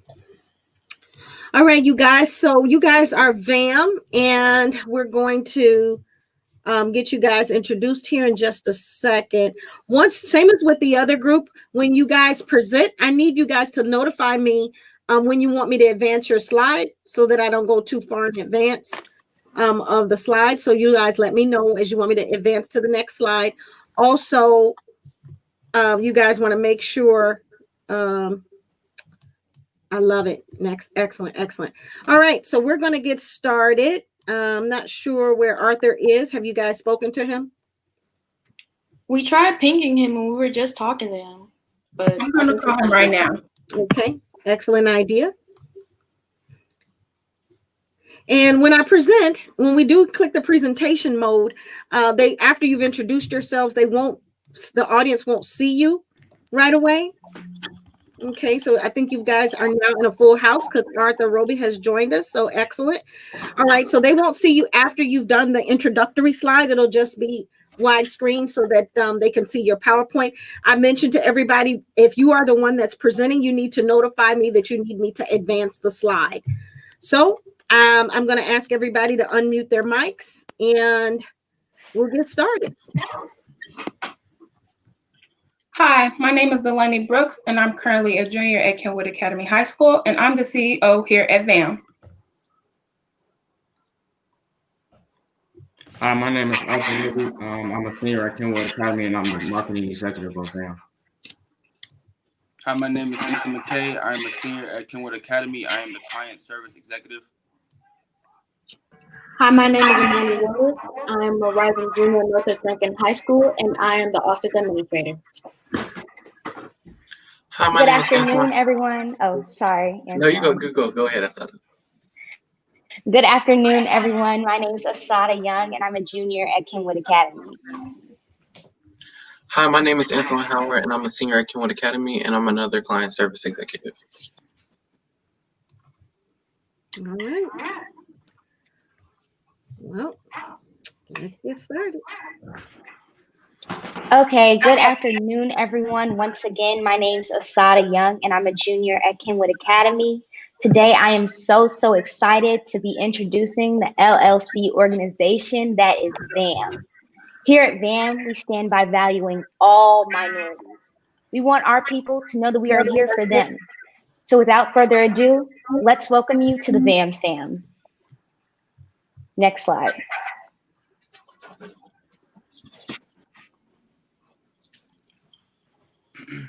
Okay.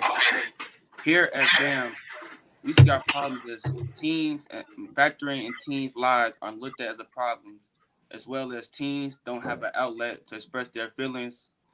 Minorities tend to ignore their feelings and push them down, as well as trust and attachment issues.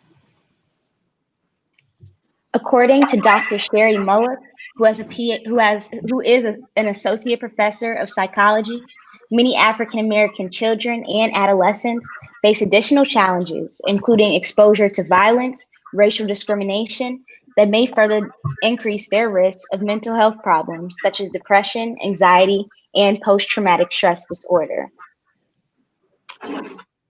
The solution to these problems that VAM provides, we can provide a place where teens can come together and express themselves. We can also give teens a voice when they feel like they don't have one. Next slide.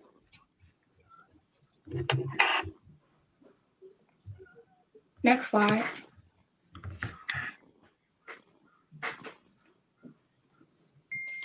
Now, here's something that happens in our society. Kids and teens go through phases that we typically can't identify. This is seen as acting out, attention seeker, or troublesome, but really it's because we're hurting, tired, and just confused and lost. Most of us find it extremely hard to release our emotions to parents or anyone for that matter, but that's why we are here. VAM is a counseling business that is ran by teens to provide a space where our minorities can release and reveal a deeper sense of themselves. My team and I will offer this opportunity to let out anything that matters to you. Next slide.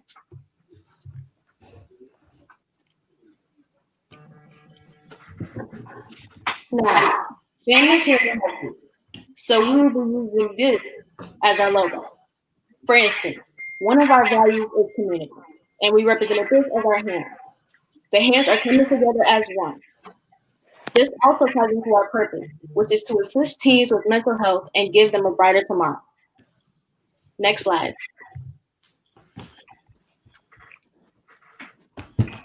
Through our organization, we want to erase all stigma around mental health and minorities. We're working to introduce spaces of openness and a safe community. We want to shed light on assisting minority teens, as we often see the topic of mental health being brushed under the rug by the outside world as well as in our own communities.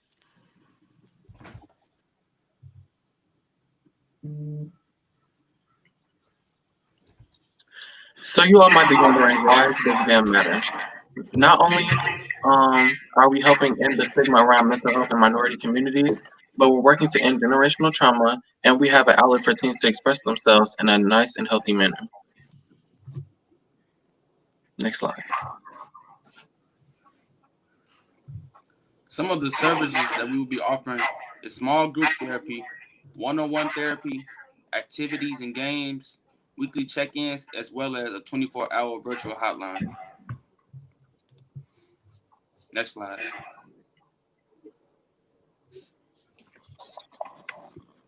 Now, I know that these service offerings, our prices could be maybe $100 or $200, but they're not. Our prices are only $20 an hour per each therapy session. We also have seasonal therapy sessions that are only $5 an hour. We are doing this because seasons of winter and fall usually have the higher rates of seasonal depression and suicide. So we are lowering the rates and bringing in more people. Next slide. Suicide is the third leading cause of death in 15 and 19-year-olds. Now, as I said before, BAM is here to help you. So we'll be lowering those rates one person at a time.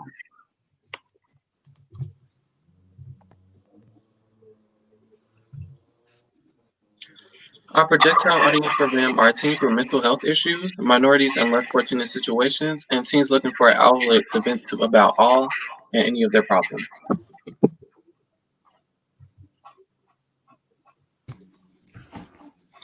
We will bring attention to our LLC by YouTube, which could bring in 85% of teens, and Instagram, which could bring in 57 million teens.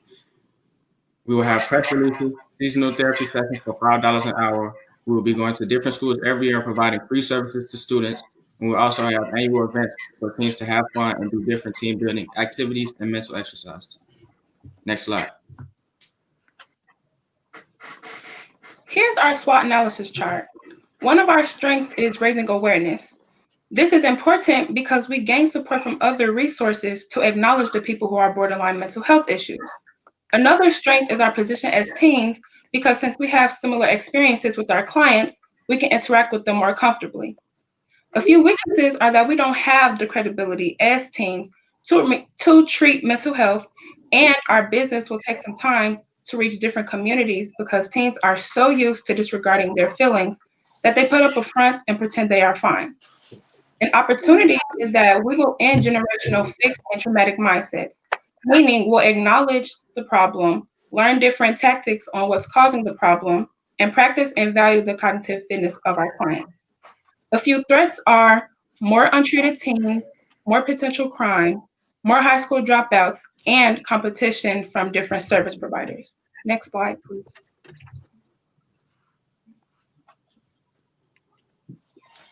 We see our main two competitors being Calm and Talkspace. Calm is an app that has been downloaded by 50 million people over the world. This app is available for download at $69.99 per year, with the first week being free. But you can also select a lifetime subscription with a one-time purchase of $399.99. Calm offers a range of resources through its subscription-based apps, including mindfulness audio programs, guided meditations, sleep stories, as well as relaxing music tracks.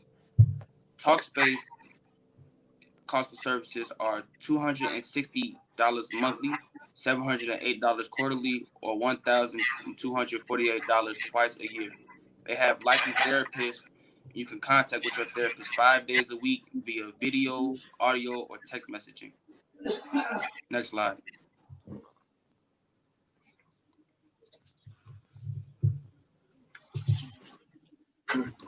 BAM differs from other companies in various ways. First and foremost, our company is ran by teens, so we can definitely relate more. Our cost of service is $20 per hour, which is way more affordable than both Calm and Talkspace. And we offer weekly check-ins virtually and in person if our clients choose. Next slide. Here's our value and performance charts. Over the past 2 months, we've reached $100,891.55. Based on our progress, we believe that in the next 3 years, we'll gain an additional $26,000 in our company. Next slide, please. Now, in the next 3 years, we hope to expand our sources of income and work with known companies such as NAMI Chicago and Google. Next slide, please. Thank you all for listening to our presentation today. If you would like more information on our company, please connect with us via these apps, and please have a blessed day. All right. Bam. Hot dog it. All right, you guys did an excellent job. I thought that the product was innovative and it really touched my heart. Your topic and subject matter is definitely spot on for the time. So I'm excited to hear what the judges have to say. So same as I told your colleagues, I want you guys to exit the studio and continue watching via Facebook and YouTube so that you know when to rejoin us. I'm going to ask Arthur Roby to stay on, please. And keep watching so you can hear the great news from your colleague. Bye, Miss Jackie. Bye. We'll see you soon. Yes. All right. Well, ladies and gentlemen, I'm stopping for a brief pause here because it's just appropriate timing since we've got him with us in the moment, and I believe in seizing the moment. So this is my mentee, Arthur Roby. Arthur Roby is one of the newest Midwest College Project alumni. We absolutely are grateful to have Arthur. As with all of the young people that you've been seeing here today, one of the key things that are not so unique about MCP is that we are bursting at the seams with talent. The talent abounds us. We have so much talent, I just can't even conceive of it. But creative minds are always something that intrigues me. I absorb the essence of being in having the opportunity to support someone when they think outside the box and they're able to take an idea and bring it to fruition. So this year, Arthur is one of Kenwood, my alumni Broncos, best and finest young artists and creatives in the school. He is an award-winning artist, and just recently, just within the last few days, Arthur was acknowledged with a tremendous lifetime opportunity. So I won't steal his thunder. I will allow him to announce it to the world. So a couple days ago, I was emailed. Well, a few years back, I won the Museum of Science and Industry Black Creativity Jewelry Arts Exhibition. I won first place in the youth category.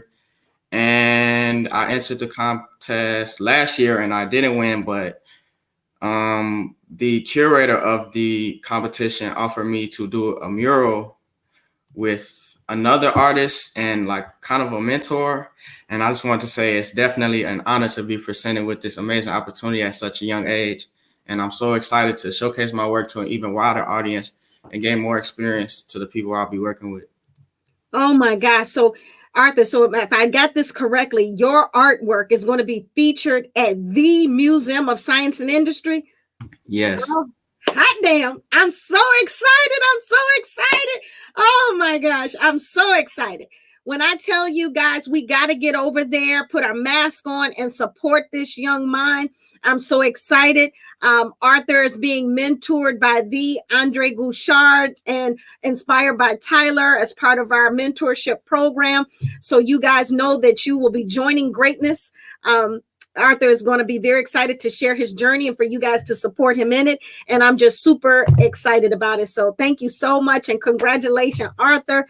I just wanted everybody to stop real quick and just give you a moment of glory because I'm so proud of you. And at the same time that he got this acknowledgement, I believe it was the same day, he also was accepted into his first college of choice. So I'm just so proud of you, Arthur Roby. Go on and do your thing, man. I'll see you back. Keep watching us on Facebook so you'll know when to rejoin and find out who our lucky winner is. All right. So we've got our next group joining us. Thank you, ladies. for joining us. And we have team group 3 joining us now. And group 3 is the getaway. Is that correct? Are you guys? No, you guys are the Thermographics Inc. Thermographics. Oh, my thermographics. Excellent. Okay, so Arthur is still hanging out. I got to kick him out of the studio. All right. Group joining us. Thank you, ladies. So it's like a delay. And we have team group 3. So mute your mics, guys. Is the getaway? Is that correct? Are you guys? No, you guys are the Thermographics. Mute your mics, guys. Until I get you all in studio. Okay. Am I missing someone? Everybody's in? I don't see Aliyah. Mute your. Is Aliyah on? I don't see her. Aliyah, you might want to come into focus. We can't see you. I don't know why, because I'm in it. Nope, we only see some gray lines. Not sure what might be happening there, but your camera needs to be bent down. We see your blinds. We don't see you. Not sure, but you got a few minutes to fix it while I go ahead and share my screen and get all the goodness that is thermographics in position. Okay. All right. Okay. So let me go back to the beginning. I'm so sorry about that. I had you guys already up. All right. So you guys, same as with everybody that has been before you, we want to, what we want to do is we want to have you guys go in and introduce yourselves in the first couple of slides. And then after that, I'm going to put the slides full screen and the audience won't be able to see you while you're speaking, but they will be able to follow along.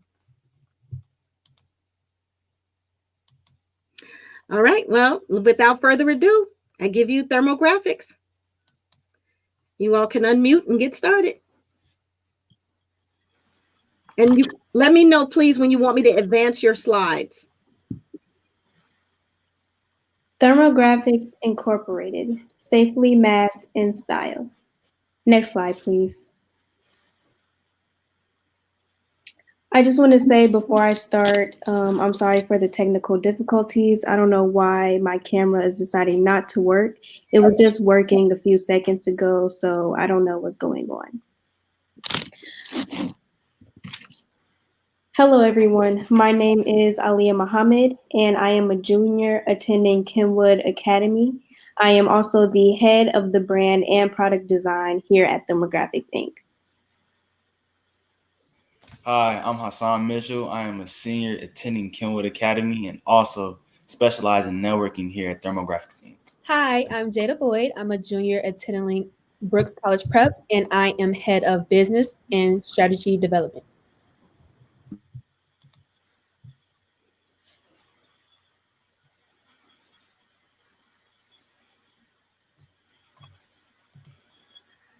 The mics, Kennedy, is your mic turned off? Or Austin, I think your mics are turned off.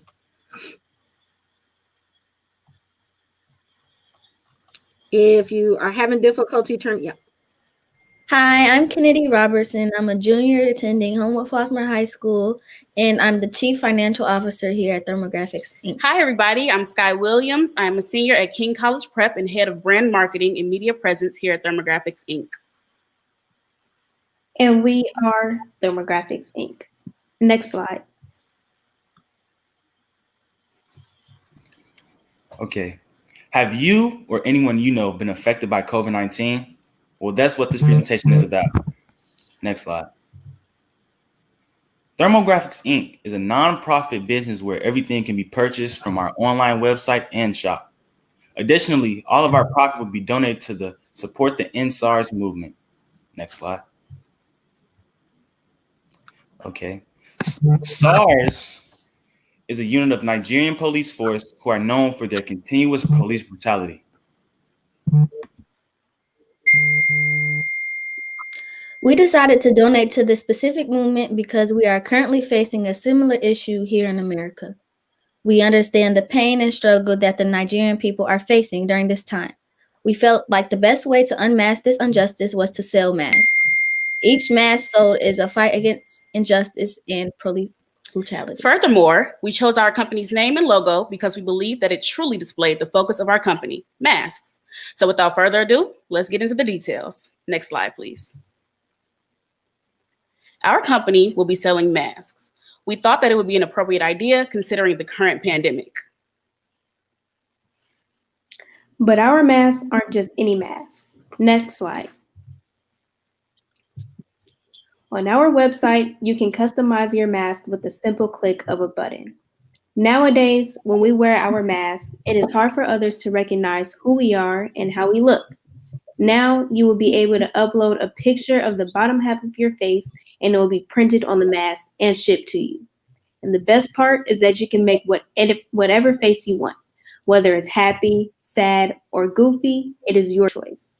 We also have other designs and patterns available. But that's not all, folks. Not only can you customize your mask, but they also tell your temperature. Every time we enter a building, someone is always checking your temperature. Well, no more. There's no more taking temperatures, just find it out at a glance. Also, the temperature teller is removable, so the mask can be washed and reused. Next slide, please. So, I know everyone at some point has forgotten their masks somewhere, maybe in the car or at home. Well, now there's a solution. Thermographics Inc. is not only selling masks, but we are including free pouches for your masks. Next slide, please. This way, everyone can keep up with their mask with no worries. The pouches are also customizable and come in various designs. Next slide, please. For every second, there are 11 people using social media for the very first time. In 2020 alone, 3.8 billion people are using social media, which, by the way, is more than half of the world's population. Of all social media platforms, Facebook leads with 1.82 billion interactions per day. Next slide, please. Am I on the right slide? Next one, please. Next one? Yes. In Facebook ads across the retail industry, the average cost per click is 70 cents, and the average cost per action is $21.47. Thermographics Inc. aims to appeal to people of all ages and demographics. Next slide, please. We plan on using efficient marketing strategies like networking, consistent content creation, and partnerships with influencers and other brands in order to push Thermographics Inc. into the general public. Next slide, please. To keep up with our company and to gain recognition, you can see our social media provided on this slide. We also plan to place advertisement in local newspapers and radio stations. You can also contact us via email. The main goal of Thermographics can be viewed as similar to other companies who have also produced stylish masks during this pandemic. However, our company differs from others because we can guarantee that your money will never go to waste. Next slide.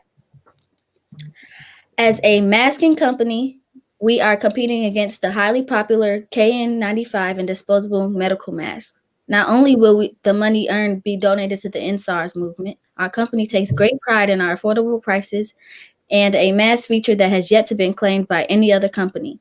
Look at it this way. By purchasing a mask, not only are you walking out of the house in style, but you're supporting a great cause while doing so.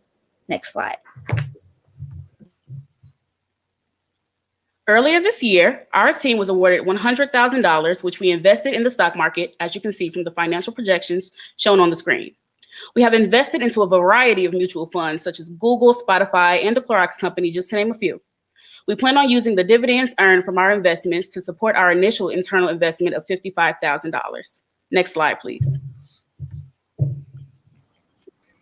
In order to produce our products, we will be partnering with PQD International Inc., which is a manufacturing company based in North Texas. The pouches will also come with thermal keychains. The keychains change colors depending on the weather. They also have our company name, Thermographics Inc., on them. Additionally, the cost of the masks are $29.99, and the mask holders come with keychains for free. The shipping fee is $5.99. Each mask costs $10 to make, while patches cost $3 and keychains cost $5. This means that our company will be making $20 profit for each mask we sell. We are investing about $55,000 into our company, and we ask that any investors add to that by investing an additional $50,000. We are offering a 20% return on the money that you invest. Our goal is to make $175,000 in 1 year. Well over 35 million masks have been used since March of this year. We estimate, given the novelty of our product, that we should be able to capture 0.5% of those sales. Subtracting the initial investments, including your 20% return, the company will profit $70,000. In 3 years, we expect to make $420,000. We hope that we can trust in you to invest in our company and give Thermographics Inc. the name and notoriety we know it can achieve. Once again, we are asking for an investment of $50,000. Next slide. Thank you all for listening and have a great day. Wonderful, outstanding work, you guys. I'm telling you, I love it. I love it. I love it. Thermographics, get me one now. I need one. I don't want my temperature taken. I like this whole concept. You're winning. All right. Well, I'm excited. I don't want to steal anybody's thunder because there's so many groups out here. You guys are just getting better and better. I'm loving it. Well, like I told all your former colleagues, I want you guys to disengage from this studio. I want you to keep watching us on Facebook or YouTube so that you'll know when to rejoin, so that you can get your feedback, but you're getting lots of awesome words of encouragement and kudos. So great job, guys. Thank you so much. Thank you so much. Bye. Thank you. Bye. Awesome. I'm telling you, ladies and gentlemen, oh my gosh, did I not tell you that they did some really good work?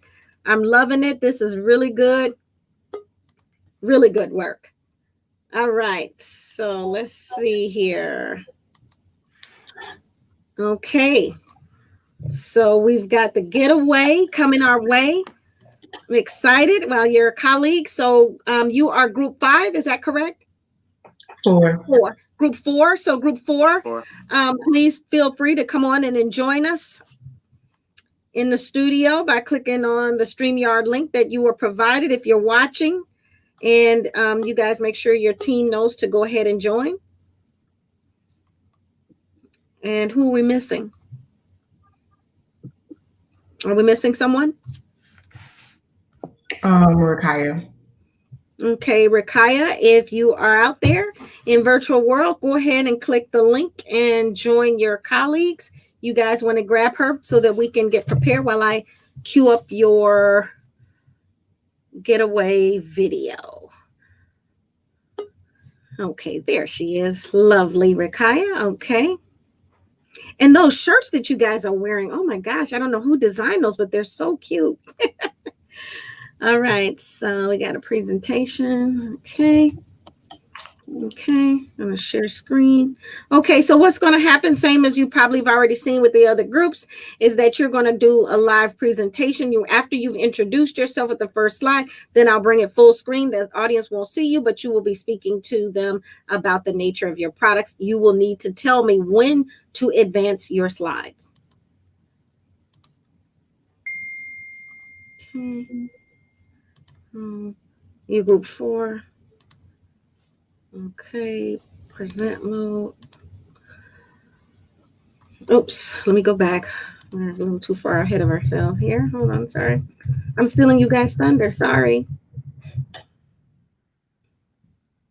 Don't kill me. All right. All right, are you guys ready? Yes. All right. Good afternoon, everyone. My name is Kyla Emery, and I'm a junior at Homewood Flossmoor High School, and I'm also an aspiring attorney. And welcome to The Getaway. Here at The Getaway, I'm the Chief Executive Officer of the company. Before we begin, I would like my partners to introduce themselves as well. Hello, my name is Deja Garner. I attend Woodland First College Prep. I am a junior. I am also an aspiring investigative reporter, and for The Getaway, I am the head of marketing and sales. Next slide, please, Miss Jackie. Okay. Hi, my name is Kayla Black. I'm a junior at Lindblom Math and Science Academy. I'm aspiring forensic psychologist, and I am the head of market research here at The Getaway. Hello, everyone. My name is Rakaya McLean. I'm a junior at Kenwood Academy. I'm an aspiring physical therapist, and I'm also the head of service for the Getaway.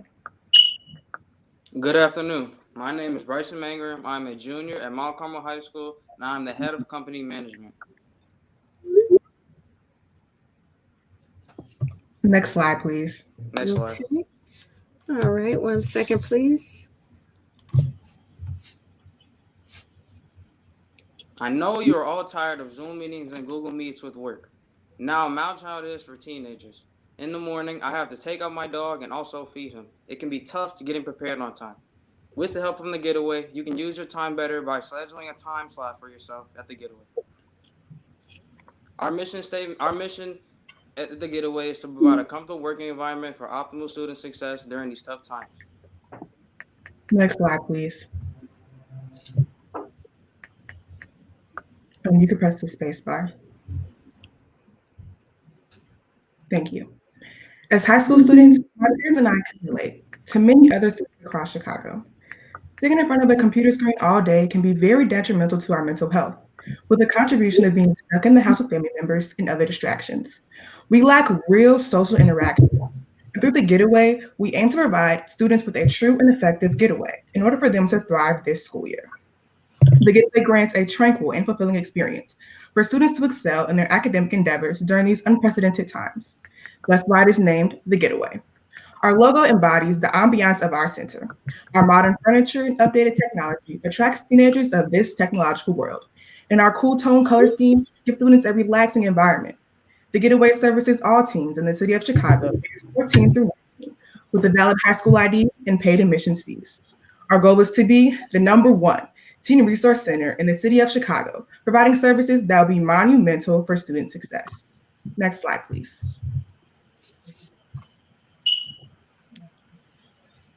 We know that you adults love your vacation time. Well, so do we. At only $15, students will get the opportunity to have a clear, clean, and calm workspace. The Youth Center will provide virtual tutoring sessions, learning assistance for academic support. Our premium $15 package deal will consist of pod reservations, 1 to 2 hours of virtual tutoring, and our mental health counseling with additional school supplies and a variety of snacks and beverages of your choice. Next slide.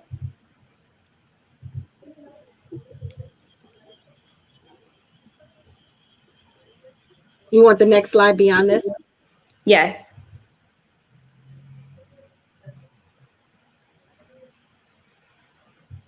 You can press the space bar. I am. The Getaway is a part of the community care industry. Unfortunately, we are going through a worldwide pandemic, but with the use of the Getaway, communities around Chicago get the help they need when it comes to still living everyday life during this tough time. The Getaway has multiple advantages, including safety features, interactive qualities, high-quality workable design, academic support for all grade levels, mental health benefits, and respect towards children in all aspects. We will go into these advantages more thoroughly as we go to the next slide.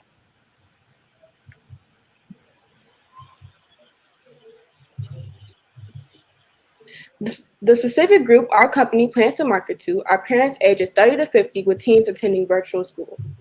With the potential of the Getaway, parents have a break from having to go to work and help their kids with school, which a lot of parents can't do. Those parents having an income of $35,000 plus a year is key, since our price of $15 an hour averages out to about $30,000 a month. As far as regulations, the Getaway must meet all federal and state regulations of a Series LLC. We chose to be an LLC because we want each member to receive their own profit. Some of these regulations include paying partnership tax, a unique name, which, as you all know, is the Getaway, and lastly, all forms filed to the Secretary of State. You can go to the next slide. Here's one of our main competitors, Chicago Park Districts. When comparing, you can see the Getaway provides top-tier COVID safety with the use of individual pods and masks compared to just using a mask.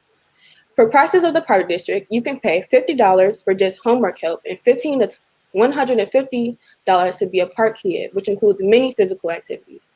But with the Getaway, you're paying $15 an hour for a whole deal. This includes professional homework help, mental health help, snacks, and COVID-safe activities. Because of course your kids love being physical with their peers, but is it really safe for them to be in a gym or a pool with other children having to take their mask off? Some of the other competitors include Chicago Public Libraries and personal tutors. But the main thing that makes us uniquely different from all of our competitors is the simple fact that we secure both safety and being social, making the Getaway a top choice for any team. Next slide.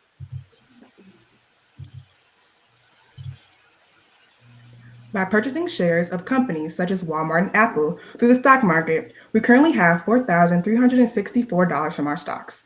Our stocks are doing very well and are expected to improve steadily. We also have $96,000 to purchase stocks and kickstart our company. So we plan to use $5,000 of that towards purchasing more shares of different companies, leaving us with $91,000 to allocate funds towards different areas of our company. In order to reach every student across Chicago, bring them quality service and top-tier resources, we have dedicated a large sum of our funds towards marketing and product development. Next slide, please.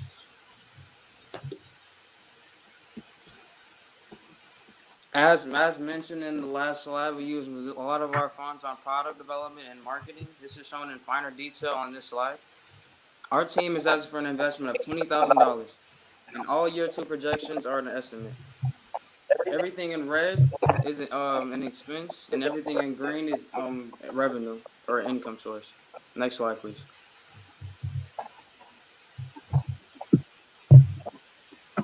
With marketing and sales, we will be partnering with teen mental health professionals to support students in regards to mental health through this difficult time. We will also be partnering with Calm. As teens arrive into their individual pod, motion sensors will allow the Calm app to begin playing. Teens will have the option to pick which relaxing experience they want to create. Lastly, we will be partnering with Varsity Tutors for virtual tutoring to provide educational support and academic guidance. Marketing through the pods can be executed through Instagram and Facebook ads, as well as the CPS website and their newsletters, reaching the students who desire academic support. Next slide, please. Our growth strategy is to use social media to promote our business through our pages on Instagram and Facebook. After our grand opening, we will provide a free t-shirt and a reduced admission cost for the first 50 people who come to the Getaway. We also plan to implement a referral program for our loyal customers. After referring 3 friends, your admission price reduces to $10. We will also start a flyer distribution. Every first of the month, we will have a group of teens going door to door passing out flyers, as well as every first of the month, we will be announcing a PSA on the radio station 107.5, giving monthly updates about the Getaway.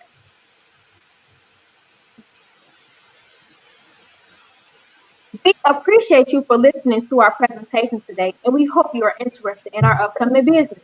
This is definitely not the last you will hear about the Getaway. Make sure you follow our Instagram at The Getaway Chicago because we will be announcing a big announcement on December 31st. If there are any questions or concerns, please feel free to ask them as we are eager to answer them. We ask that you will invest in the Getaway so that all teams across Chicago can get away from the stresses of these unusual times. Thank you. All right.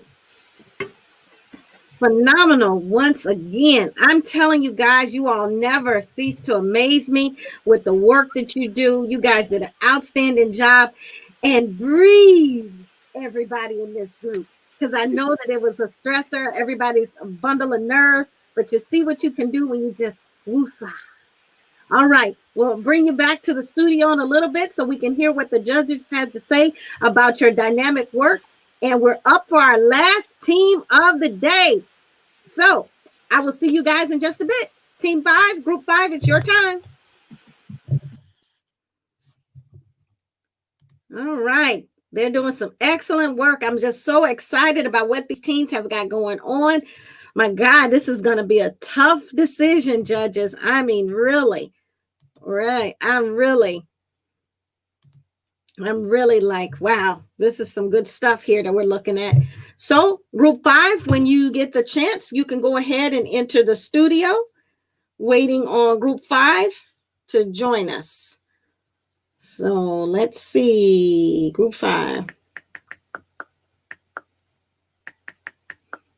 We're looking for Ed Tech. Shanti and Bonero and all those guys, if you're watching, go ahead and join. Yes, I agree. Great job with the getaway. They did some great stuff.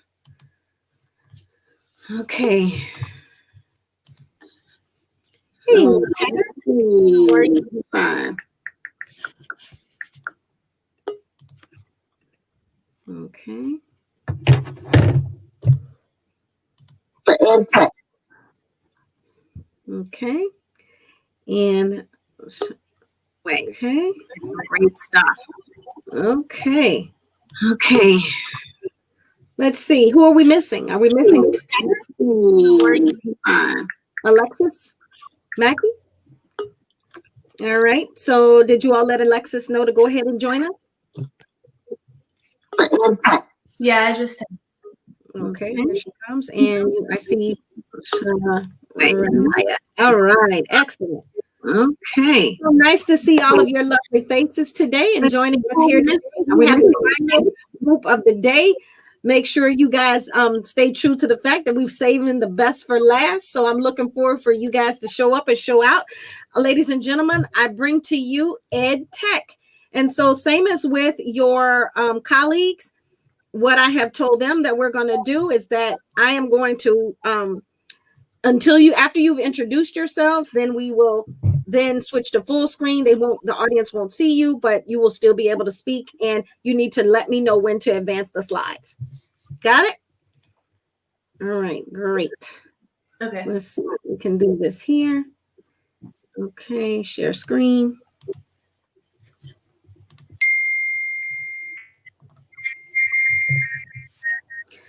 All right, and if you get a little feedback, you can always mute while we're in full screen. All right, well, it's your turn, guys. Good afternoon, everyone. My name is Ashanti Cunningham, and today my teammates and I will be presenting you with our new and outstanding virtual app, EdTech. But before we get started, I'll allow my teammates to introduce themselves. Starting with me again, my name is Ashanti Cunningham.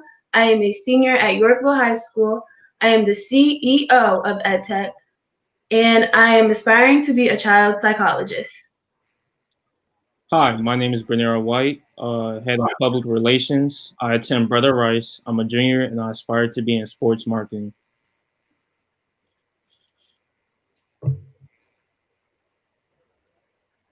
Okay. Hi, my name is Alexis Mackey. I'm the marketing director of EdTech. I am currently a senior at Homewood Flossmoor High School, and I want to pursue a career in marketing. Hi, my name is Tanner Holt, and I'm CFO of EdTech. I'm a junior at Carl Sandburg High School, and I want to go into the medical field. Hi, my name is Mason Griffin. I am the social media manager. I am a sophomore at Kingwood Academy, and I want to be a cardiologist. Hello, everyone. My name is Anaya Smith. I am a junior at Sarah Eagleton Academy, and I am the creative director of EdTech, and I aspire to be a lawyer. Excellent. All right. Well, here we go with EdTech. Let's see here. You guys have got the tricky slide deck, so let me know when you're ready for me to advance the slides, and I'll get moving. You can go to the next slide. We've already done that one. So hold on a second. Let me stop it. This may not play out correctly. Hold on one second. Let me see if I can get it to play out for you guys. Oh, we just lost it. Hold on. Let me go back. Hold on. I Ms. lost Kern, it. I was going to say something before. Yes, ma'am. Go ahead. Oh, I was going to say something before that. Oh, okay. Now that you've gotten to know all of us, before we get started, here's an insight of what EdTech is from our public relations leader, Bernera White. Have you ever been down in your room feeling stressed?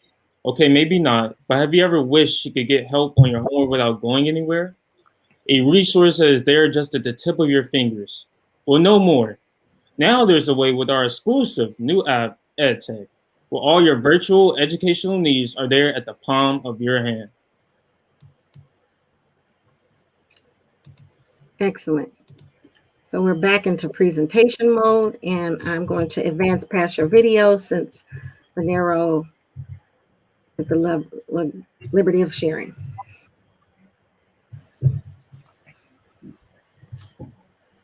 What is EdTech? Well, EdTech is short for Education Plus Technology.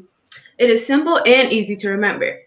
EdTech is a virtual app on the go that people can use to assist them regarding to any educational needs, such as tutoring, questions, reassurance, anything that can help you towards your educational, to help you with your educational needs. Next slide.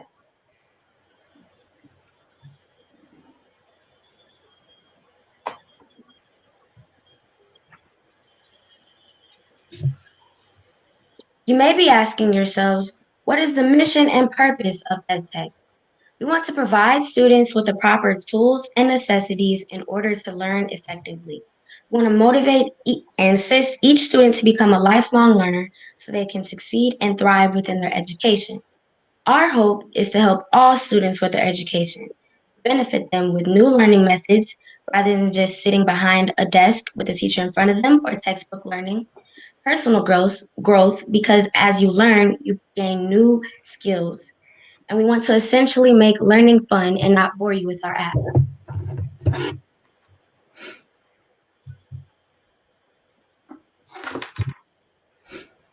Now on to market research. While being in a pandemic and having to quarantine, companies have struggled trying to get their business back, hence the drop in the stock market since everything got shut down. Our company decided to go outside the box and do things differently. Instead of making our company have to only deal with in-person needs, we went with the virtual wave of making our idea into an app. This allows people to meet their EdTech needs virtually, while social distancing and obtaining the expertise help be desired.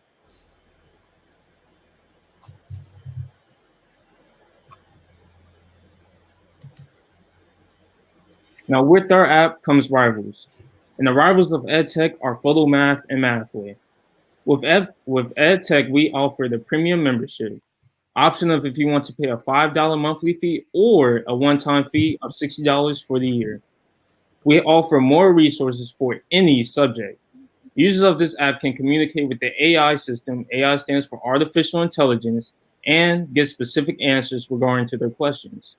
Now, on the other hand, with PhotoMath and Mathway, with these apps, you can take a picture of a problem and it'll give you the answer. Both do offer premium that show you in-depth steps, but the cons of it, without premium, it doesn't give you direct answers every time. And these are for math-related questions only.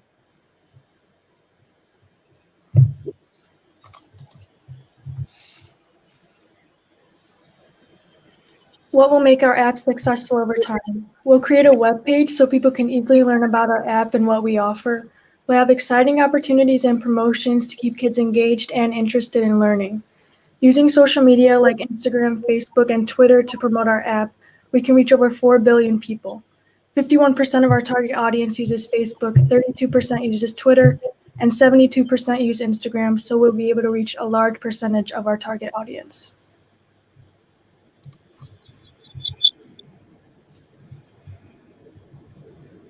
Our target audience is kids and teens ages 12 and 18. Although all ages use this app, although all ages can use this app, we believe teens will get the most use because they have more advanced classes than younger children, which is why we think our app will be beneficial to this specific age group.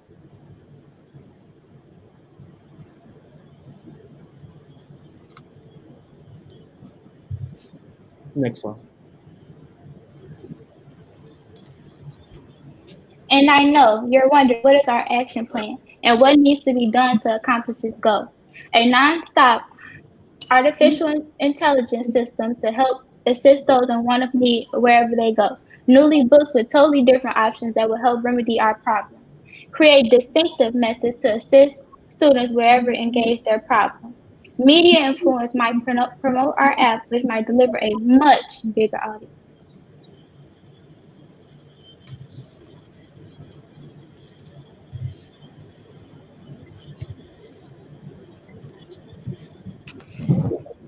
Next slide. Here on this slide, we have our financial 1 to 3 year projections. And since 2020 is coming to an end, we decided to have it where our app is launched from 2021 to 2024. Each row represents different things such as estimate revenue, the expenses, and the cash flow.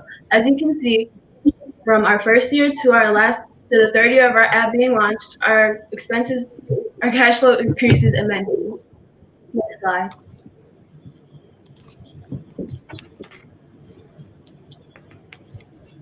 Now here we have a graph. On this graph, you can see visually everything from estimate to cash flow continually increases by the year. From blue meaning estimate revenue, our expenses in red, and our cash flow in green.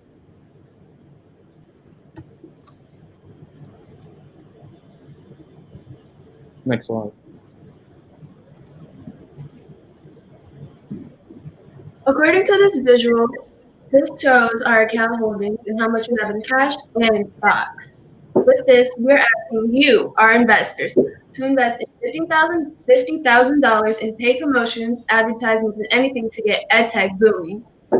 With these proceeds, we will be donating to multiple different organizations such as hospitals, school meals, senior citizens, Chicago Public Schools, homeless shelters, the Black Lives Matter organization, and the Feeding My Starving Children organization. Next slide.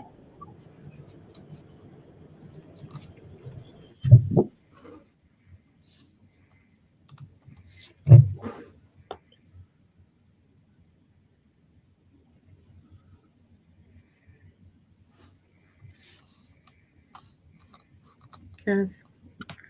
We want to thank you for listening and giving us this wonderful opportunity to present our app, EdTech. We hope you see the value within our organization. Our mind is a terrible thing to waste. I know it's a cliche, and we hear it often, but it still rings true. Can we count on your investments today? Any further questions? All right. Once again, 5. I agree with this mom here. 5 great, wonderful, different, unique ideas. You guys did an outstanding job. Very excited to hear what the judges have to say. So what we're going to do is it's 4:33 p.m. Central Standard Time. We're going to take a quick 10 to 15 minute break. We'll be listening to some music and some video footage behind the scenes. We ask our viewing audience to stay tuned, stay linked into us. We will be back in 10 to 15 minutes with the judges' decisions. You guys come back when I'll notify you when to come back into the studio. Great job.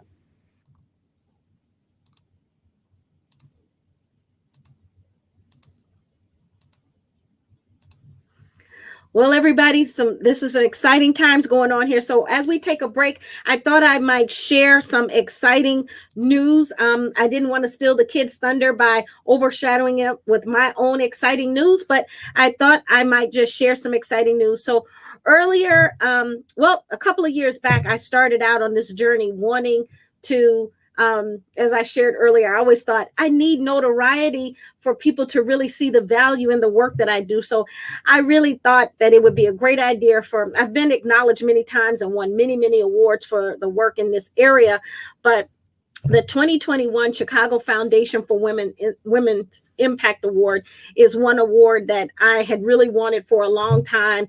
The MCP families have tried in the past to make that dream come to fruition. And I just was really intrigued about, would I have what it takes to get it? And I guess my MCP family showed up and showed out because I have been acknowledged and awarded the 2021 Impact Award for impact within the community and the work that I do with women and girls throughout the state of Illinois. And I am just super excited because this year we're going to be expanding our work to other cities. This year this is our third year having someone that lives across state lines. Amani Willis actually lives in Jackson, Mississippi. So we are actually taking in students now from across other cities and states. So if you're out there watching and you have family members that you're like, I wish that she was here in Chicago, You need to worry no more. COVID did that for us. And so we are expanding our reach so that we can touch more students outside of just the Chicago city limits. So I'm very, very excited about that. And I'm very, very excited to thank my MCP family for supporting me to win the 2021 Women in Impact Awards. And so they tell me that I have one of the largest nominations in the history of this award. So I'm pretty excited about that. So when you do great work, you don't need a whole bunch of pats on the back is what I've learned, but I'm just grateful to have this one. And I thank you. And you'll hear more about that as we progress into 2021 when the CFW plans and prepares for that ceremony. So thank you so much for that. And I am now going to be bringing our guest in. So we're going to be a little bit in the back of the house, judges, and tallying up our numbers. And remember, we're giving 2 points for each one of the areas. And if you want, you can, when you have your scores, tally your total for each group 1 through 5. You can just text me, team 1, what your score is, team 2, team 3, team 4, team 5, via the group text that we've got running. And then I will allow each one of your judges' leadership to be able to share your feedback on each one of the teams. And then we will announce our winner. So we'll give feedback first because I believe this is a growth process. This isn't about win or lose. It's about cultivating your strengths in terms of public speaking, conquering our fears, being able to learn how to work as a team-based dynamic, which is huge. The kids are going to be doing a heck of a lot of that in college and in the corporate space. And so this lays the foundation. And if they happen to want to be an entrepreneur, this just becomes a bonus along the ride. So judges, let me know how we coming with our tallying. Coming along great. This was very hard, probably one of the hardest jobs I've ever had. The very first reason, just total disclosure, I know a child in every single group. One, I believe as parents, we have totally underestimated them, and that we got to give them more responsibilities based on their level of maturity, how articulate they were. They were absolutely phenomenal. There was an overarching thing to me. Every last one of them spoke clearly. They all had great presentation skills. I would honestly say they've really cultivated skills I didn't think that they possessed, just seeing them, with their heads down on their devices, right? That they were just phenomenal to me. Yes. I've got one of my teens that I want to have him log in before we discuss. Well, I'll play a little music here and keep us in the mood while you guys are tallying up your scores and working. One of the things that people learn about me very quickly is that the kids will say, "Oh, you didn't tell me happy birthday," and then I shut it down with everybody. So I never have favorites, and I never leave any stone unturned, and I never leave anybody behind. What I will do for one, I will do for all. And so Austin Ford, there was some technical difficulties going on with StreamYard, and he did not get to present for his team. And he's pretty upset about it because they worked so hard to get here. So Austin, if you could, you're watching, Angie, have Austin join the stream, click back into the StreamYard real quick and tell him to be prepared to do his art of the introduction. So Austin, come on down if you can. I'm waiting on him. I have a quick question. I know there were 2 different scorecards. Yes, ma'am. So which one are we working on, and how many points? 2. So at the bottom, you see where it's highlighted, it says 2 points. So wherever you have the checks and or good, it's 2 points. Gotcha. Okay, thank you. Yeah, Jackie, and I gotta tell you, and I really, really apologize. I see group 4. Had some technical issues. I was waiting to come back, but I got so I did score 4 of the groups, but the one, and I realized, well, maybe I should shut out and go back in. So my apologies, So yeah. Okay. Hello, everybody.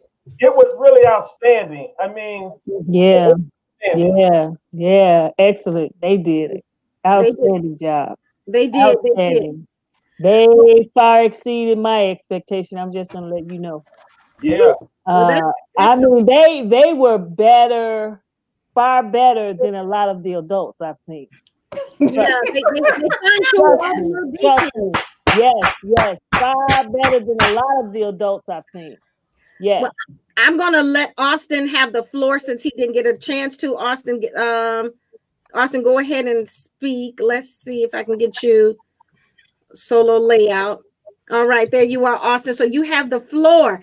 So I would like for you to go ahead and give your art of the introduction to everybody and share with them what you would have shared in your moment of glory.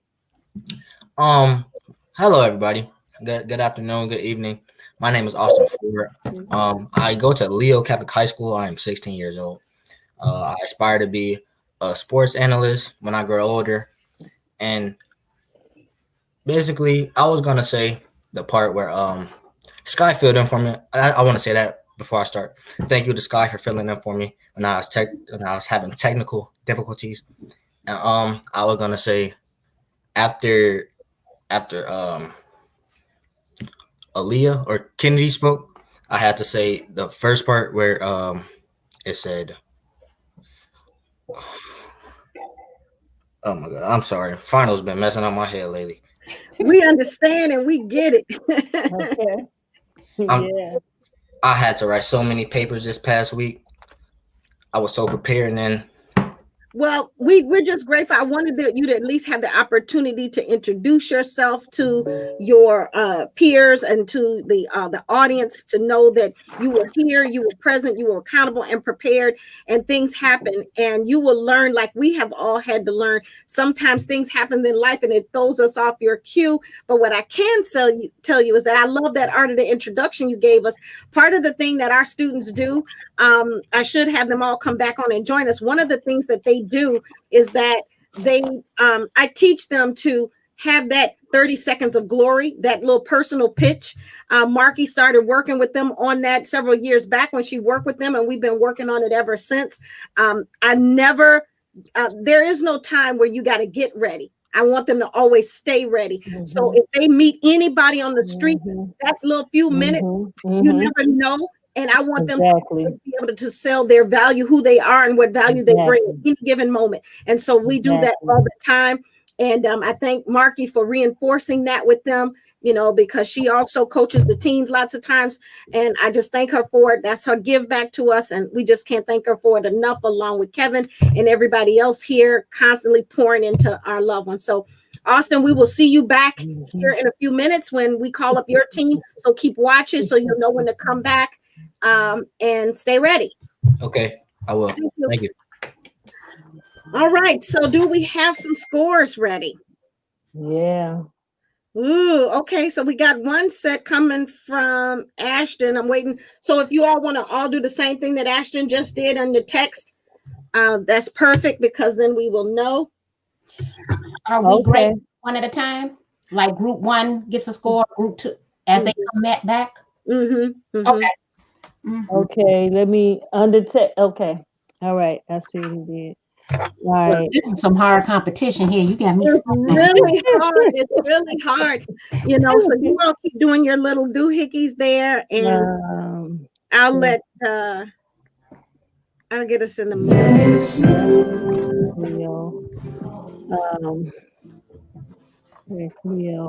the parents are on their seats. My baby did good. All babies did good.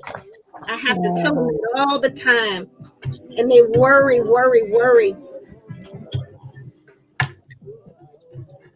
19. It's hard. I know all week I had what I will say, my piece of the puzzle is that every group here today, I would have easily invested in any one of these big time, because they took what is common and put a twist on it, and I really, really liked all of them, Ashton, we got to find them some money somewhere, somehow. Well, while we wait on you guys to do that, okay, a lot of money out here. Wrong, but, huh? Okay, I'm trying to figure this out. I got more than what I'm looking at what he got, and I'm like, okay, I had more Well, than this. that's for each team, right? Or that was for yeah. Okay. Yeah, I just scored those that that got a yes. And those I didn't like calculate the no's. I just Yeah, calculate don't all the calculate yeses. the no's. It's just the Okay. yeses or the Okay. goods. I think it was. Yeah. Yes or good. Okay. Yes, I think for us it's most important to kind of identify who's your first, second, third, and so forth. And I think then from there they can decide who will make it. Yes. Okay. Oh, okay. I'm gonna send that to you. I'll send it now. Okay, Quinn. You're on mute, Quinn. I saw it. I got all the scores there, and I turned over each sheet, and they got different, and it's just ironic how they came out. But I would echo what Phyllis said, and I've been doing this for a little bit, right, with clients and prospects over a long period of time, and those pictures were just outstanding. Period. I mean, I've seen a lot of this for a lot of money, and I was just impressed, hands down, just really impressed. And entrepreneurs for sure. Entrepreneurs, great ideas, covered a lot of ground. So very impressed with Phyllis. I would say the same. I would echo what you said. And ironically, I came up with the same score for all. I had to find two. Yeah. In different categories. In terms of good. In different categories. Yep. Yeah. Yeah. Mark, you on mute? Is Marky trying to say something? Or no? You're on mute. I'm thinking, I thought the maximum amount of points was 28. Yeah, it is. That's what it is. Yeah. Okay. Yep. Okay. Look, and if one of their mamas text me one more time. Look, these mamas is in DMs, Yeah. I mean, I got a rumbling in my mind that I it's hard. It's two of them that really. I'm seeing a theme over here. I think I know who it is. Yeah. I mean, it's just really an viewing audience. You're totally okay with. Oh, I got some private chats. Okay, you all put it in a private chat. Okay. Ooh. We found. All right. I just want to reinforce these are some dynamic kids, and I think we've underestimated the power of our children. We need to monetize them. They need some we need some real businesses after today. Yes. Yes, I do, Deanna. I do, to answer your question. Yes. So I do see a themed winner. This is our private chat. So let me just say. Why do this thing just correcting what it think I want to say? I can't stand that. Is that correct? Yes. Yep. That's what I'm thinking. Yes, that's correct. Yes.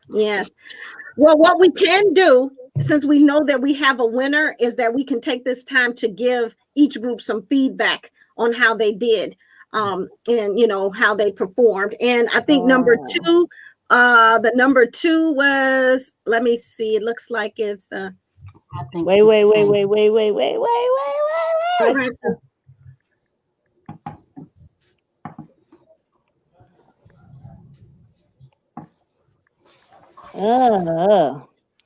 I can't seem to type or nothing. I was taking that her SBA work serious. Well, I had a lot of. I just want to give all of them some. I promise you. That's all I got to say. That's all I got to say. I'm sending it to you. Okay. I hope you get it. Okay. All right. Let's see what we got here. All right. Yeah. Okay. Now, well, our main one stays the same, but then we got a flip for her. But I still think even with her doing the flip, I think that still was. Yep. Is that right? I had two of them. I had two of them that I had to just give it to them. They were great.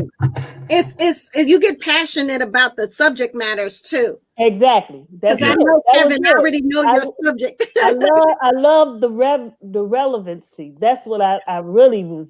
I really was like, wow, okay, I like this. I like this. I love this. You know, all of it actually was relevant.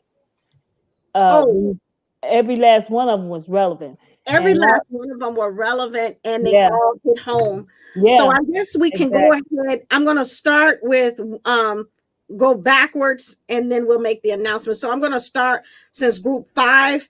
So group 5, if you're watching, go ahead and enter the studio. Group 5.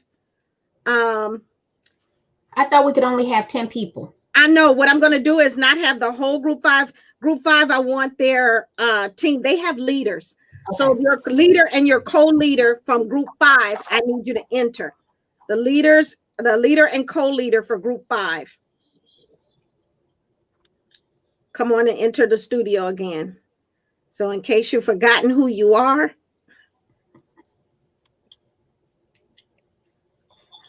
The leader and co-leader for group 5, go ahead and enter the StreamYard again. Oh my goodness. Come on, guys. Group 5. So that would be Ashanti Cunningham and Lexi and Bernero. Go ahead and come back and enter. Ashanti, Lexi, and Bernero enter the building again, into the studio. Of course, they probably went and did something. I said, don't step away. And they likely, okay, there we go. There we go. So that would be Ashanti. Okay. And Bernero going to come back and Lexi can't get on, so I'm gonna be. Okay. Excellent. That's all we need. Well, group 5, I'm going to let our judges kind of give you some feedback on what they felt about your presentations overall. And then we're going to save the announcement for the winners, position 1 and 2, to last.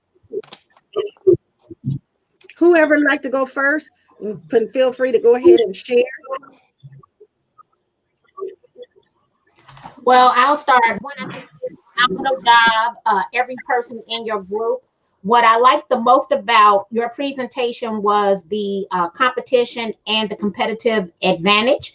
I thought that everyone spoke clearly, that you worked concise with one another, and that you provided great examples. Now, the issue I might have had is actually an issue I had with multiple groups, and that was just that killer closing.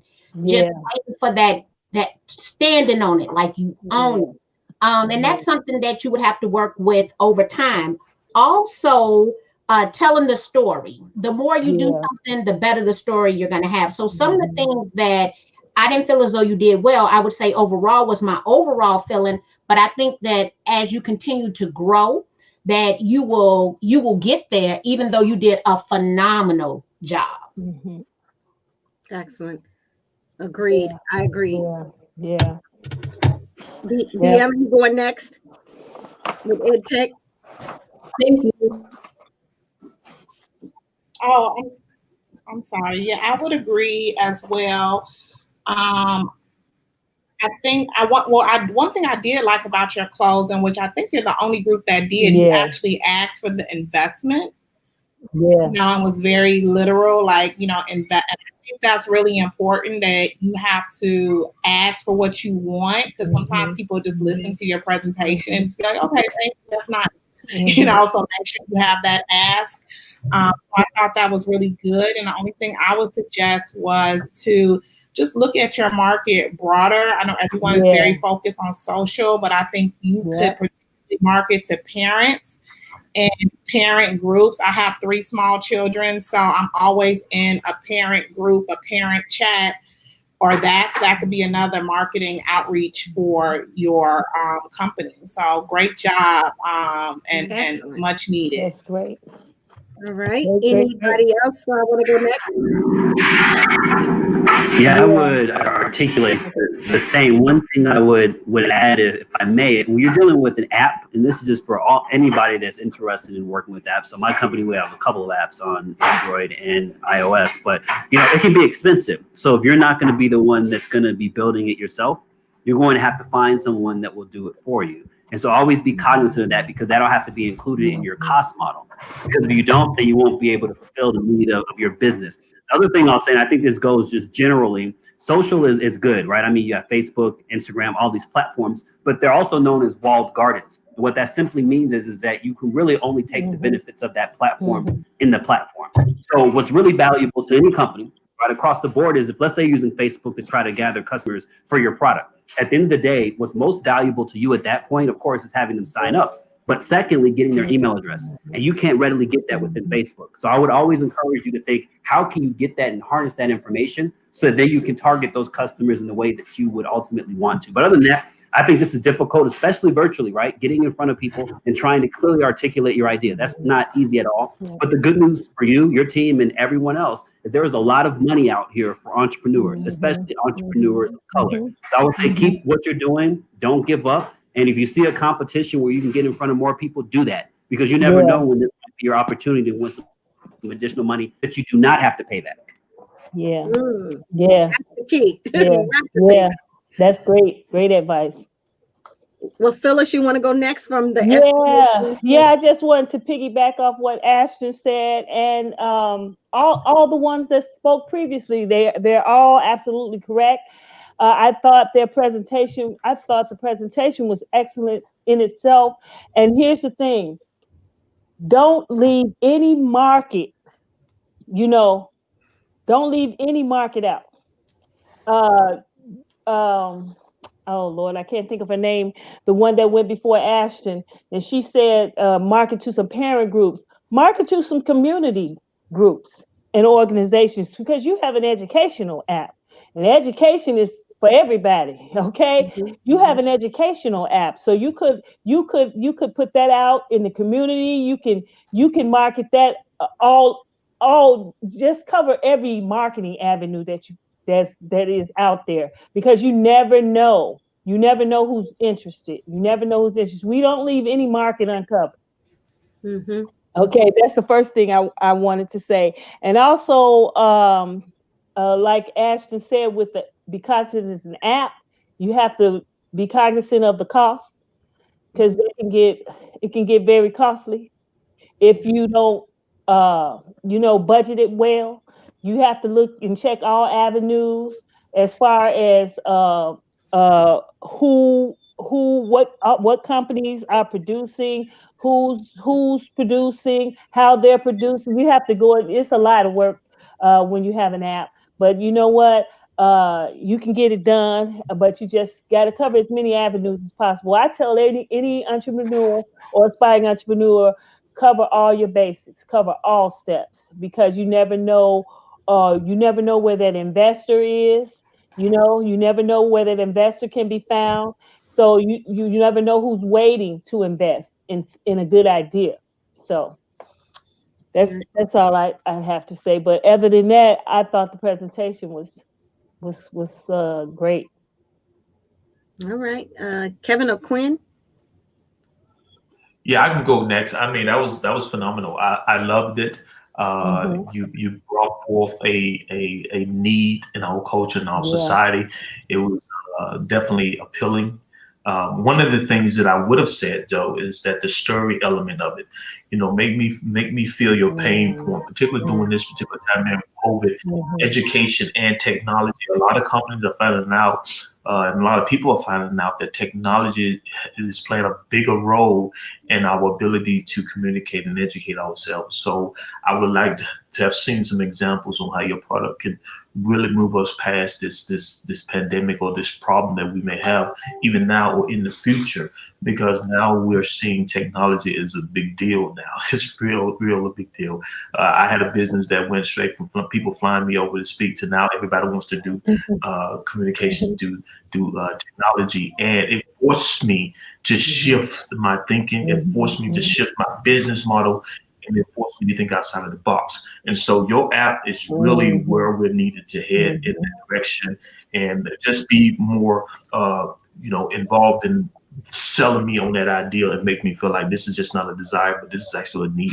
So great presentation. I would have loved to see a better closing though. But that's what everybody in this group. I think the closing is you want to leave me with a memory that makes me not forget about you.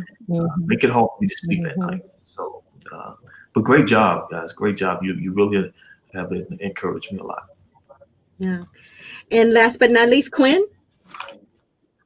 Yeah, Jackie, I was going to just echo what everyone else has said. It was really a great presentation, and I think a need too. So across the board, the one thing I would say is, from an app standpoint too, and development. So over time, that could be evolving, right? So that's going to take things current, but I think in terms of the market that you have is really, really, really broad, from 4 years to 6-year-olds in technology. I could say that because I've got some 4 and 6-year-old grandkids, and I'm just amazed at some of the things they do educational wise. And then from, then there's another category. Then there's another category, and then there's seniors too. So I think what Phyllis said too, don't hold out from community groups or whatever. You could have a huge market out there as it relates to your product and various solutions. The one thing that I would say too, in terms of a summary and closing, is give the investment rationale and the summary. So you may want to say, bing, bing, bing, here's the key points, and here's the drivers, but I would just kind of spend a little bit of time on each of my segments of how we could, market it and gain share over time to drive revenue. The one thing I did know, and this is just a thought, was I was thinking you said it was $60 a year to sign up, and I didn't know if that was on the low end. I mean, it's always good to get in the market and, get some scale and drive business and get customers. But, kind of taking a look at that, is that the right price point? And how does that compare with the competition? So, but you guys are phenomenal. And I would just say this, and I was telling Jackie now, I've been in banking for a long time, and I've watched many of these over 30 years with real companies that are looking for capital to grow their business. And you guys were very, very impressive. So yeah, I love it. Yes. Well, Absolutely. I will cap that off. Thank you so much, Quinn, for sharing that. I will cap that off and Sam, because I know we're moving along and we want to be able to give our feedback here fairly quickly. We're going to try to keep it to just a few quick little bullets when we go to the next. We want to shortchange anybody because, again, this is a matter of growth. But I will say what I love most about EdTech is that they went through a growth phase. So they had different phases, learn about marketing plans, competitive analysis, coming up whether or not choosing between an LLC, a 501c3, what type of vision, the strategic analysis. They went through all of those pain points. And this group did a complete pivot. They changed how their business was going to be delivered, the model, and they actually changed the logo and the name midway. And for me, that spells growth. They're responsive to the times, they're responsive to the industry and the world around them. And as they did their research, they realized, I need to pivot. And so that is phenomenal. And so I'm grateful for it. All right. Well, thank you, Team 5. We'll be back to find out whether or not you were the winners or not. We're asking for Team 4 to come into the studio.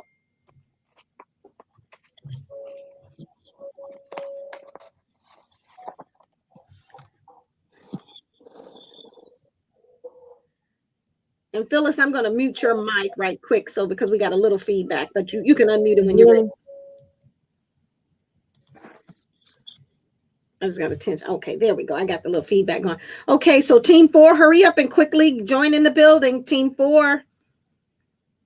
We want to get you guys, if you're paying attention and you're watching, you want to move a little swifter to get back here so that we can kind of wrap today up in a normal time. So I'm looking for Bryson and Kyla to get back into the StreamYard really fast. Bryson and Kyla.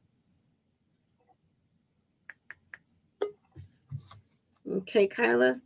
And Bryson. Okay, Kyla, thank you for joining us. I'm hoping that Bryson can join us here momentarily, but if not, we're going to get started without him because we want to keep it timely and moving. So, Kyla and Bryson are the team leads. There we go. All right.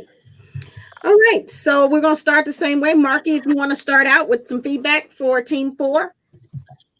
Oh, yes. And let me say this. Ashton is asking, can he get back into the group? Ashton, where are you? I don't see you. Ashton, you got to log back in.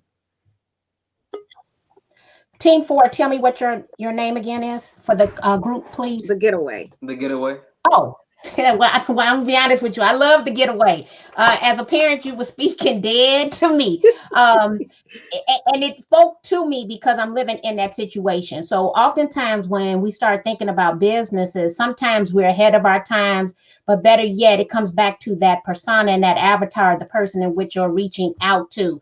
I would be your ideal customer, which is why it just instantly resonated with me. A place for my youngest son to go. And as you said, it was one little sentence you used that just hit a home run with me, just like parents like to take their vacations, right?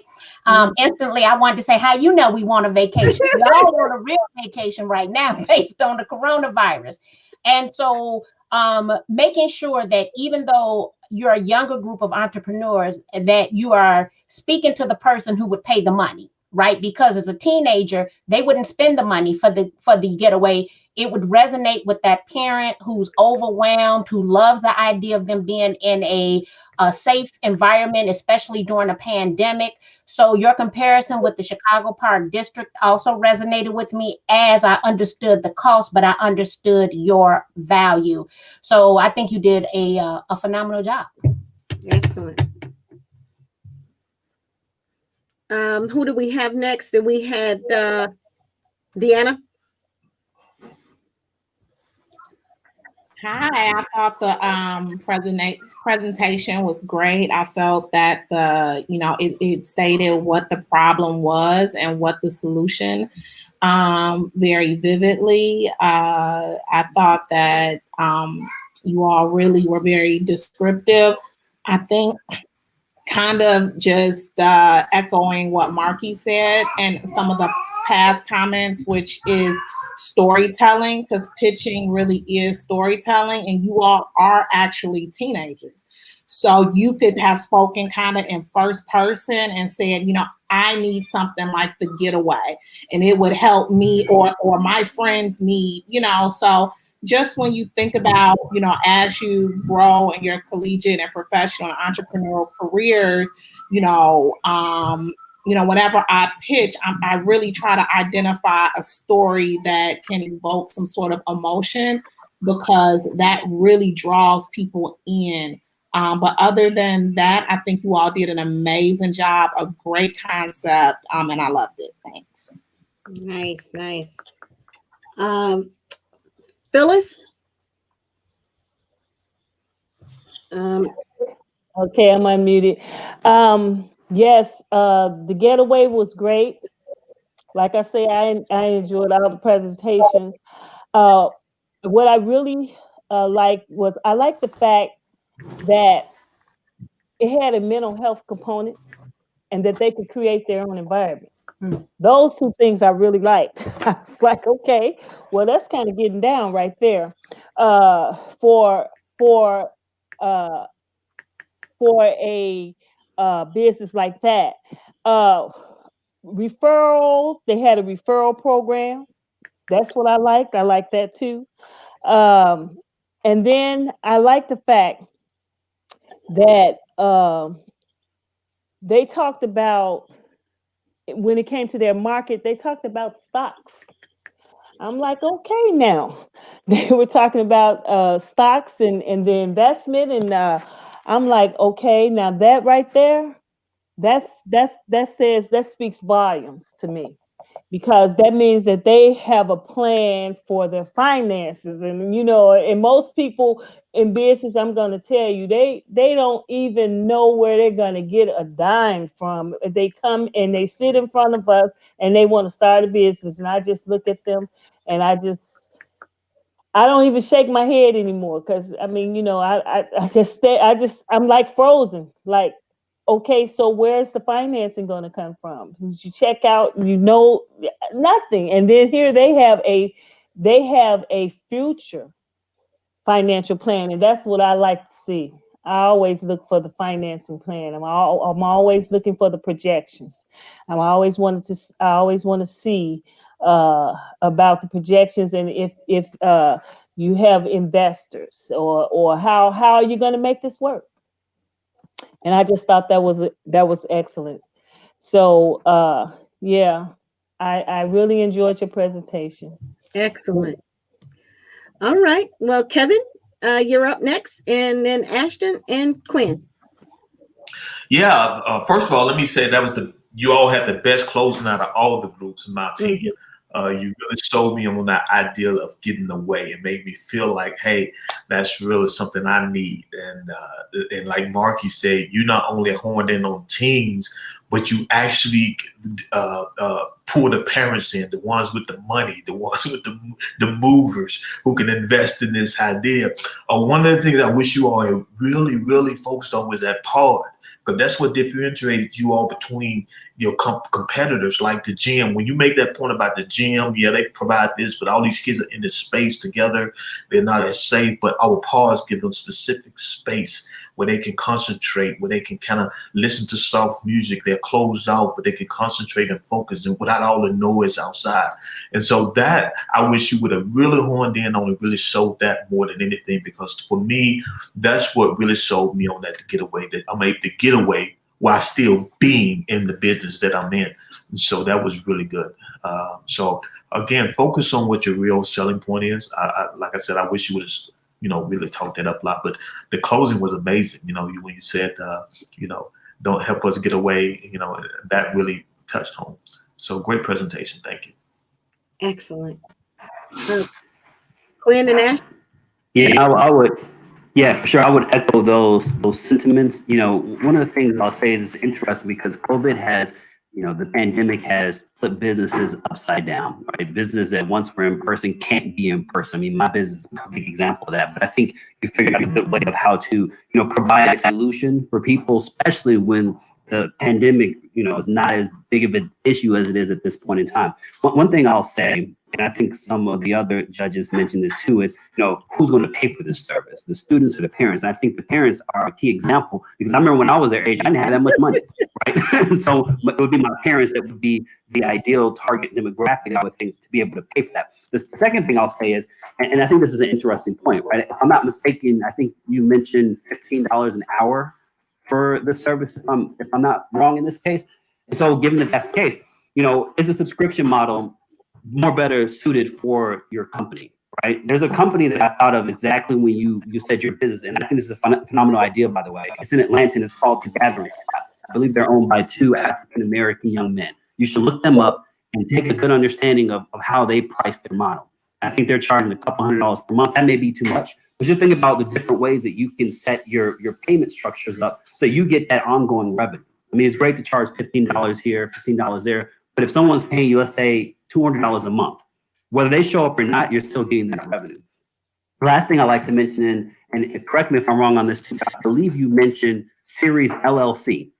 Is that correct? A Series, yeah. So my company also is a Series LLC. And what I'll tell you, and this is, if you look at law in general, I haven't seen anything from any cases that have gone through various courts that say that if you have a Series LLC, that specific stub that they call, so you have a Series, your main LLC, and you have different entities that basically are separated within that Series LLC. So you can have, like, let's say you have different places for your company. You have building A, building B, building C. They're all in their own little entity. I haven't seen anything that's proved that just because something happens to building C, that they can't go after building A. And I'm telling you that because as you start to put your business together from a legal perspective, you want to make sure that you're always protecting yourselves. So my business faces that, I'm sure there's others. So think about that. It's a great idea. It's cheaper, But just keep that in mind as you start to build this out. And I hope you do, because I can see a real need for this, not only just in, let's say, the Midwest, but in various cities across the country. I love it. You're filling them with good wisdom. Quinn, what are you thinking? Well, I'll just echo what everyone has said, Jackie, and then I'll be brief. Kevin, Phyllis, Ashton, and just I would always look to what is my competitors doing? How are they delivering? Where should we be delivering at? What's the price points and the differentiate, to differentiate. So why not only for the investors, but also as you raising capital to grow your business and just try to understand that dynamic. So I would just say keep doing what you're doing, and I like to invest in your company. No, but no, keep doing what you're doing, and I think just really look at here's a need. Who do we need to get to that's going to be paying the bill? And then try to develop a marketing around that dynamic and indicate all of the needs and why they should come with you, because you're going to be trying to gain market share from other competitors and also for others that's not even in the market. So I think you have to really hit the point home. A lot of times I talk to companies and I was like, yeah, you got a great product, but how are you marketing it and how are you making it aware to to your targeted audience? So, but great job. Keep it up. Thank you so much, Quinn, for that. All right, well, we're moving all along. We got group 3 coming to the forefront, and you guys can exit. And great job, guys, with the getaway. And I can see the information, Mr. Clark. Okay. Okay, I like it. Group. Okay, this group is always on point. You guys are here and on time. Let me get your group up. Let me stop sharing that other. Let me get your new group up. Okay. And we're doing with thermographics, right? Okay, that's at the end of your slide deck. Let me get us back to the beginning. Okay. Sky, are you in the stream? Oh, I'm sorry about that. Okay. Sky, let me get you in here. And Aaliyah. Let me get Sky and Aaliyah. All right. All right. So everybody's back into the screen. Aaliyah, your monitor is not able to come back up? No, for some reason it's not working on this platform. No worries. No worries. It happens sometimes. So I'm getting ready to share. Marky's going to give a little bit of feedback, and then we're going to go from there.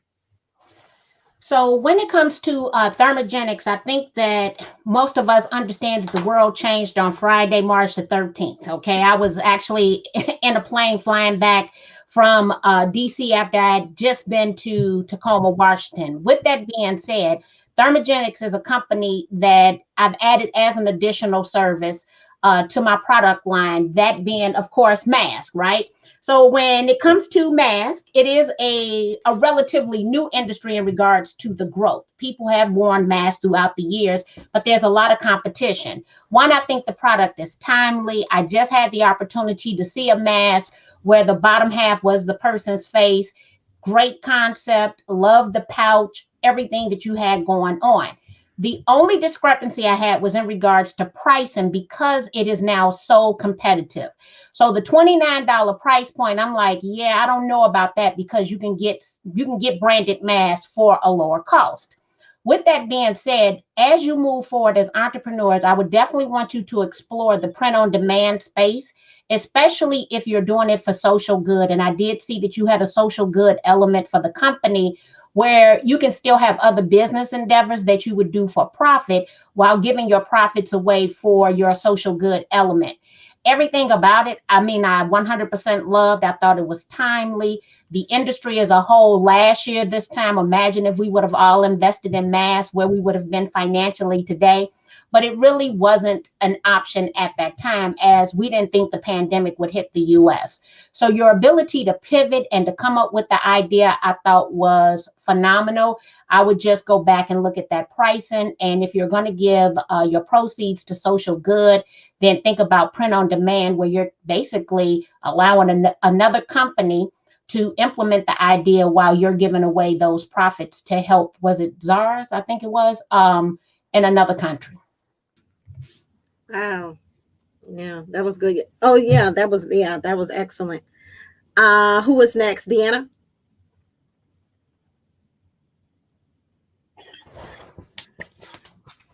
Hi, excellent job. I thought I really liked the innovation piece of your idea. And just explained a little bit more, because it is a new technology, as I understood the product in the mask that allows it to read the temperature. And I haven't seen that before. I never even really thought about that. So I thought it was extremely innovative. I think maybe you should have looked at, maybe talked about a patent on it, and exploring a line of a variety of products that maybe have a thermo type of innovative element.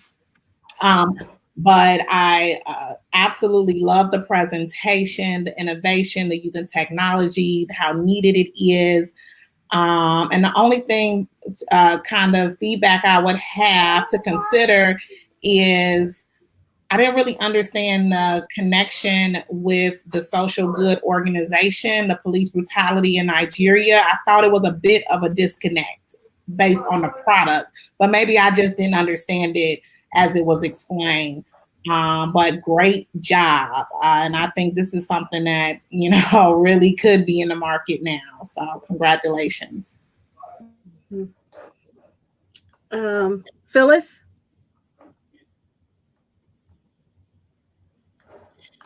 Yes, Deanna and Marky, they were point on. They said basically everything I wanted to say, especially about that patent. That's the first thing that came to my mind. I'm like, wow, they didn't mention anything about a patent. And when you have an idea and you haven't seen it out there, that's the first thing you should do. Get it patent so that nobody else can get it, can beat you to it or whatever. And I really liked their idea. I thought it was very relevant, and they want to end the SARS movement. I was like, wow, okay. So I thought that was great. I thought it was excellent. I loved everything about the presentation. And then you said something about your investments. I'm always looking at the financial element. You said something about your investments. You had a $50,000 investment. What was it? 20% profit or for each mask, or $20 profit or something in reference to each mask, or something you were saying like that. And so you, in other words, you're told you want to make $175,000 a year. And I was like, okay, that's a good goal. That's a good goal. So, I'm always like great with that. So that was doable, but $29 per mask, that is quite a bit. Yeah. That is quite a bit. They're paying for that fancy technology. Yeah. In there.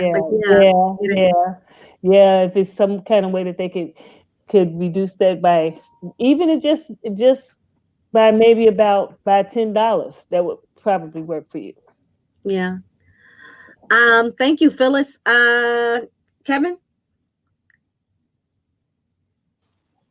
Again, great presentation, phenomenal. One of the things I loved about your idea is that it outlives the problem. Like, even when COVID goes away, people still going to be, there's still people with germaphobes who still going to want to wear a mask in public. In fact, there are people who wanted to do it anyway, but it wasn't fashionable. And that's the second thing I like about your product pitch, is that you included style. Style is important to all of us. I don't care how old you get.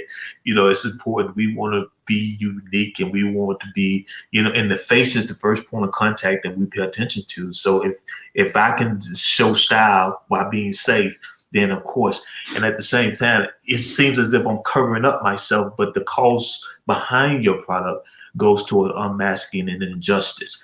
I just wish, and echoing what Deanna said, I just wish you would make your calls more closer to home, more closer to your actual audience in which you're pitching to. Because SARS, even though it's an issue out there, it's a similar issue here.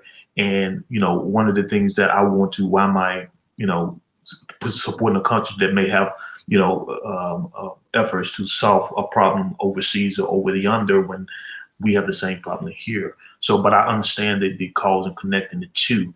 But that's one of the things I wish you would have kind of like Deanna said, that was kind of like, why SARS? That was a question in the back of my mind. Why that organization and not police brutality? There's a bunch of organizations like Black Lives Matter, things of that nature. But awesome presentation. Love it. Okay, excellent. And Ashton and Quinn, we want to try to keep it to time because we got 2 more. And I agree with everyone. There's just a couple quick things I want to say. One, I think you mentioned it was cotton. I'm just curious how many uses a person will have, because if you don't wash your mask so often, you might have some issues, coming back in your face. So you got to keep that in consideration too. So just letting people know how that is. The second thing that I would add on top of that is, I think someone mentioned print on demand. That's an interesting model as well. The pricing on this is interesting because you would probably have to go out of the country to be able to get the price point that you want without paying a whole bunch of money immediately, and that's okay. But what was intriguing to me was the temperature check, right? Because I can see you doing a whole bunch of things like color coordinating the mask, however you want to do that, if somebody's in range or out of range. But outside of the patent, what I think is important for your team to understand, and everybody, is the trademark. Why? Because the last thing you want to do is to make something and it's patented, great, your product is patented, but someone uses your name, whether it be in the US or a different country, and that's happened to us before. But when you get that trademark, you can then get. Oh, he froze. He's froze. We get the gist of it. He's definitely spot on with the trademark. So we second, all of us, second that. So trademarking is definitely critical. Quinn, if you want to go next. Yeah, Jackie, I'll be brief. I agree 110% with the trademark. So I would say trademarks, patent, and they would say intellectual property. So you definitely want to, and that caught my, when you said temperature, now I wanted you to spend a little bit more time on that because it seemed like you said it and you kept going. I was like, well, hold it. That's thinking outside the box. So I was thinking also, maybe there's some package deals. Maybe there's some other price points. So maybe you got that, and there may be a market for that at a little lower price. But then you've got some others because it's so much competitive. So someone say, hey, look, I can get 5 of these, 6 of these reusable masks for $15. Well, I'm gonna pay $30 for one. But the temperature aspect, I think, is something you definitely want to have intellectual property, patents and trademarks to protect that, and you could be on to something really, really big that, really, really, really big. I kind of like thinking outside the box. So I like the fact you talked about the investments and the return on that. And the only aspect I would say, you got a great idea with the temperature, but it was just glossed over. And I was like trying to catch it. Did they say they can take your temperature? Spend a little bit more time on that, but definitely go with the intellectual property. Excellent. All right, girls. Well, and we'll be seeing you guys back here if you are chosen. So keep watching and viewing from the onset. We've got VAM up next. So group 2, if you're watching, please come and join us, and you guys can feel free to exit the studio. Great job. Thank you. You're welcome.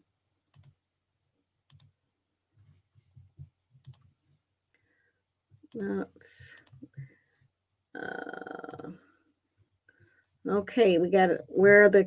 Okay, there we are. All right, you're getting better with your timeliness, so this is good. Okay, I'm liking the timeliness. Okay, guys. Well, welcome back. And this was the group that had VAM. So, Marky, start us off. Hold on, I'm sorry.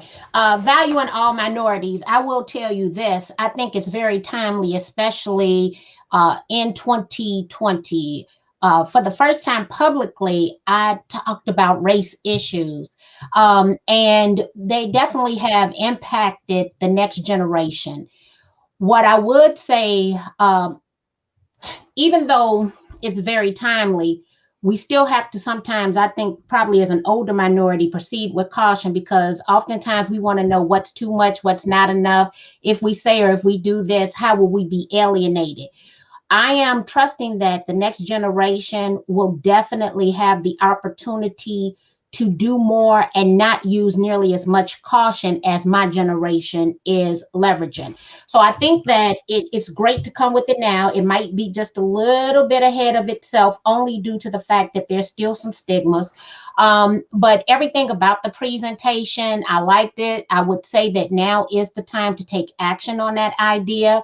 I think that as parents, we're definitely talking about how this is impacting our children, especially our male children. I happen to be the mother of sons. I'm always doing a test to see what is going on in their lives. And especially now that they're also being quarantined, especially the younger adults. And so everything about that, it's timely, it's needed. You might get a different viewpoint from older people, but trust your gut and still move forward with your concept and your idea.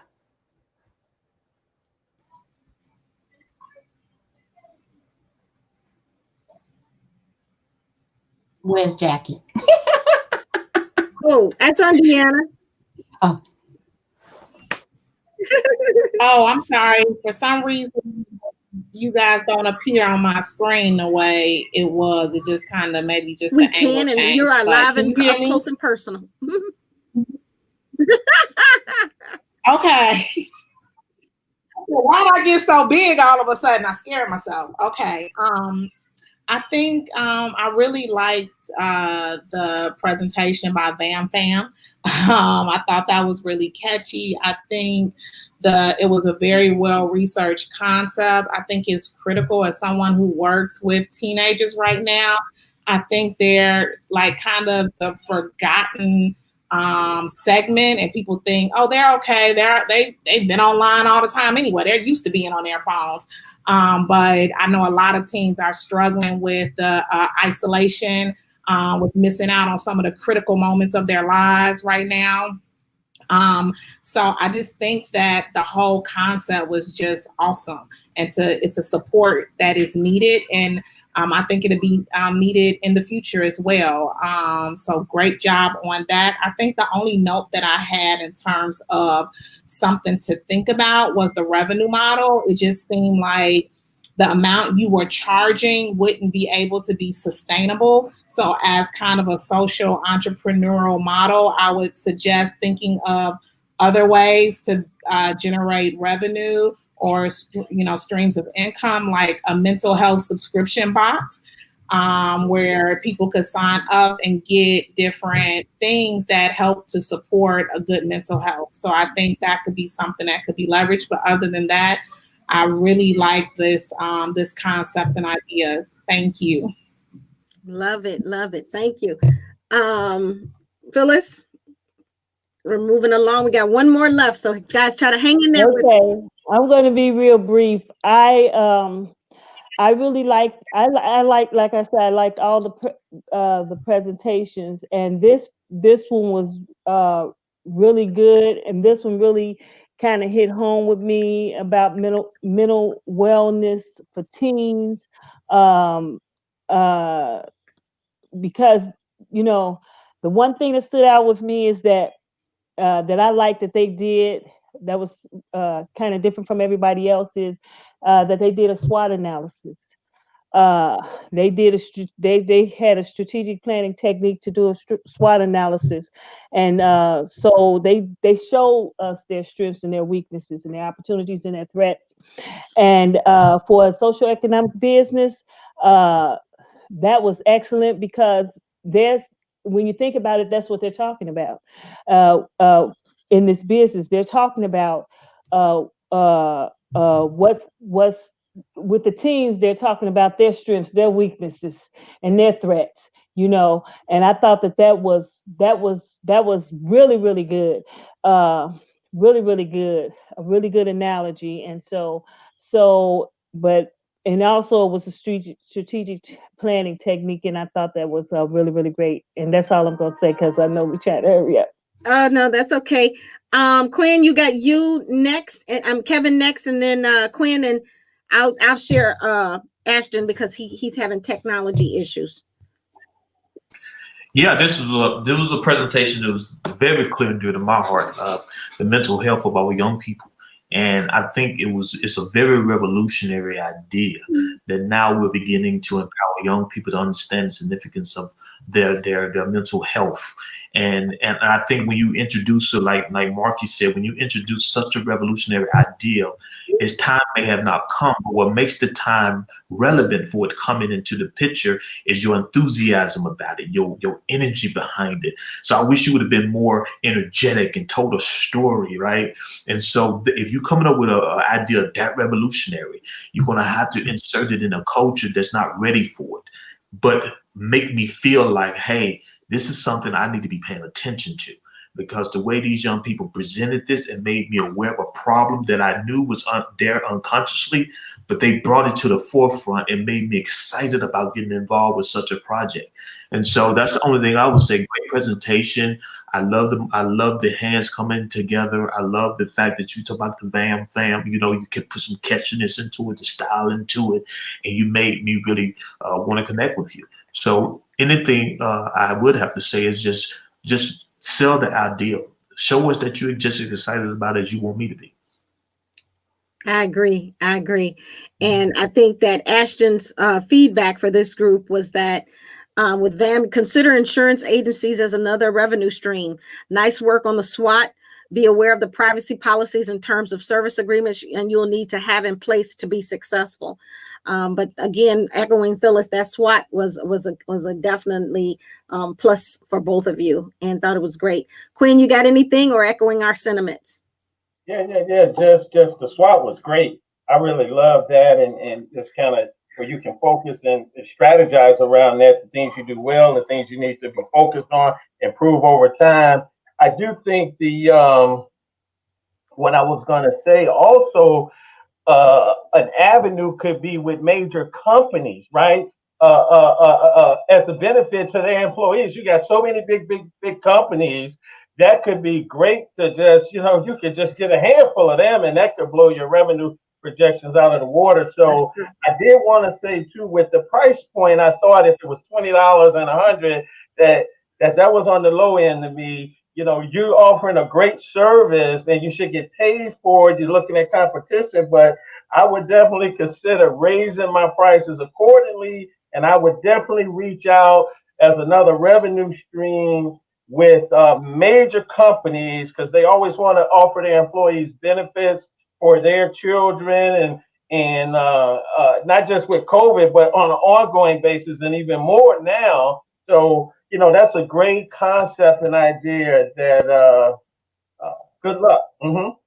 I love it. That's Quinn abrupt, and good luck and farewell.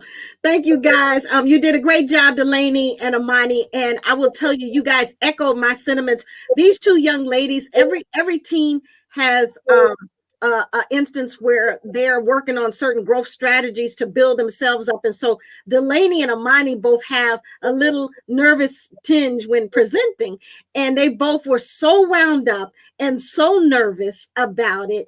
And I just want to tell you, you did a darn good job, and release and let go. You did a dynamic job. I know Delaney, she carries this weight on her that I gotta be a great orator or a great spokesperson, because she is the legacy of Gwendolyn Brooks. So I told her, baby, you got to show up and show out when you got that behind you. So keep doing what you're doing, and we look forward to it. So kudos to you guys. All right, we'll see you here in a second if you are the lucky winners. If not, keep watching, and kudos to your teams that are.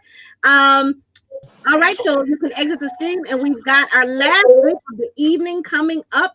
Montana Billings with Hair Cleo, and who else is joining us from Hair Cleo? Will it just be you? Joy will be joining too. Okay. So I'm going to give the feedback that came from Ashton Clark. from Chicken Falcon. He said that here, Cleo, you guys did a really wonderful job. It's always easy going first. Keep an eye on your cost. It's never easy going first, he should say. Know that your value proposition very well. Also understand who will be your target audience for social media. It's easy to spend money on social media marketing and not get it in return. Everybody wants to say social media, but you may not always get it in return.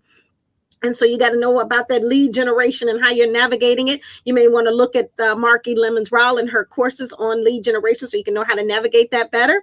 Also, who will help you with the formula and production of the product. So that was one of the things we talked about. Who is going to be your manufacturer? Are you going to start like many companies do? I know the owners of Mayo Organics and Luster's, and from having Bronze Beauty, I know all these people, and they all started as what we like to call kitchen beauticians. But when they started growing, you had to stop that. And so who would that be? So you got to talk about growth. So Marky. Well, the first thing, I thought that their PowerPoint was the most aesthetically pleasing. And so it was, the PowerPoint presentation was very well done. The next thing, as the mother of sons, I've had my hair cut off now since 1986. And I just became aware of these different, the coil patterns and the type 4 hair. What I realized just through you guys' presentations, there was only one young gentleman whose hair was actually short as mine or shorter. And so when you're thinking about marketing today, because young African-American men of that hair type prefer to wear some hair on their heads, as a mother, I'm consistently looking for products for my son to detangle his hair because they also don't keep up with their hair the same way that a young lady would. I would love to see a hair care product that was marketed to African-American men who actually decide to allow their hairs to grow, or hair to grow, and not necessarily wearing dreads, which I think is now an untapped market, because I would venture to say that most of us as moms don't like their hair. And if they're going to wear it that way, we would want it to be more tamed. So one, expand the market, including young men, because generally it's only looking at the women of color. And I think you will have a whole new market. Love the PowerPoint. When it came to the cost, I thought the cost was right on. And I'm going to be honest with you, if the product works, we're going to spend a lot more money. I mean, that is a booming market with people coming in and out of that market consistently. There's also a private Facebook group called Traffic Sales Profit that has a couple of different products in that category that are multi-million-dollar companies founded by people in their 20s. So I 100% believe that there is still enough market share for your organization to grow. I love it. I love it. What about Miss Deanna? I thought it was a great presentation. I love the name here, Cleo. I thought you all did an awesome job. Again, the PowerPoint looked like those could be graphics on the actual product. So I agree with that so much. And then the price point I really like, because as we know, Miel is probably double this price, and like Mixed Chicks is triple. So it's really hard to find quality products at affordable prices. So I think there's an opening in the market. It's a crowded space. And the last thing I would just say is, I honestly did not think Yari was a great spokesperson. I don't think she has 4C hair. And my challenge with several hair cares that they say it's for a certain type of hair, but the model is a disconnect. I don't think she's, I would love to see a much more coarse hair type that would make me really believe like, oh, wow. And of course, before and afters always work in this space. So maybe speaking more about how you're using influencers for hair tutorials and some of that. But I think just improve a little bit on the storytelling part of it. But other than that, I think it was such a great presentation. It's much needed in the marketplace at this price point, and you all presented it excellently. So congratulations. Great job. And Phyllis? Mute. Yes, I really enjoyed the presentation. I thought the PowerPoint, I had put that down. That was the first thing I noticed. I say they have an excellent PowerPoint. and then it's for natural hair. And so the young lady, I think that I don't know about a coarser hair because I don't have a coarser hair, but I have natural hair, and I've been wearing natural hair for about 10 years now. But as you see my hair today, it don't look like it's natural hair, but I've laid it down with something, okay? And this is how it comes out. I just have a softer natural hair. And so that I liked all the fact that it was all natural products and natural ingredients. And then they did say that they had something for men and women between ages 17 and something. I didn't get the last of the ages, but I did know that they did say men and women. So I was looking like you, like the other young lady, I was looking for my son. My son wears locks, but he has a different kind of hair and he keeps his locks neat. And so he has a different kind of hair. And so I was looking, that's the first thing I thought about it. This may be great for him. And so I really enjoyed the presentation.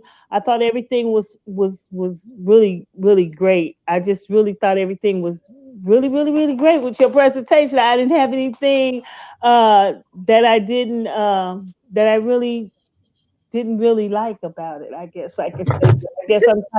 I guess I'm kind of, you know, I'm kind of, you know, I'm with it. I'm with that. Okay. So you got a little bias on it. Yeah, I'm a little biased. Thank you. That's the word I was looking for. I'm a little biased when it comes to your presentation. So that's all I have to say. Okay. All right, and Kevin. Great presentation. Again, enthusiasm. I love your PowerPoint. The connection point though is real personal, right? The hair thing, you know. So it's as I just wish you would have used more images that I could relate to. I know you use a celebrity, but if you would have before and after pictures of just everyday people, I probably could have bought into it a little bit more, saying that, yeah, I probably use that product. It looks like it works. It looks like that's something I can use. But it was a great presentation. You presented it well. The only other thing I would say is your closing. You really didn't ask, or you really didn't really leave me with the idea or the impression you wanted me to do more than just listen to what you had to say. You left me thinking that what do I need to do next to get involved with this company? So that's the only other thing I would say, but otherwise, great. And Quinn, last one. No, great, really great materials. You guys did a great presentation, and the deck materials was outstanding. I would, and I like the fact you talked about the investment on capital, the return. You know, investors wants to know that, bankers would like to know that as well. You guys did really good. The one thing that I would say is as Kevin said, kind of examples too. You know, it's great having a celebrity, but also, hey, this is you know, your neighbor. This could be your friend. This could be your cousin, and then have some of them examples because you're trying to drive your target market.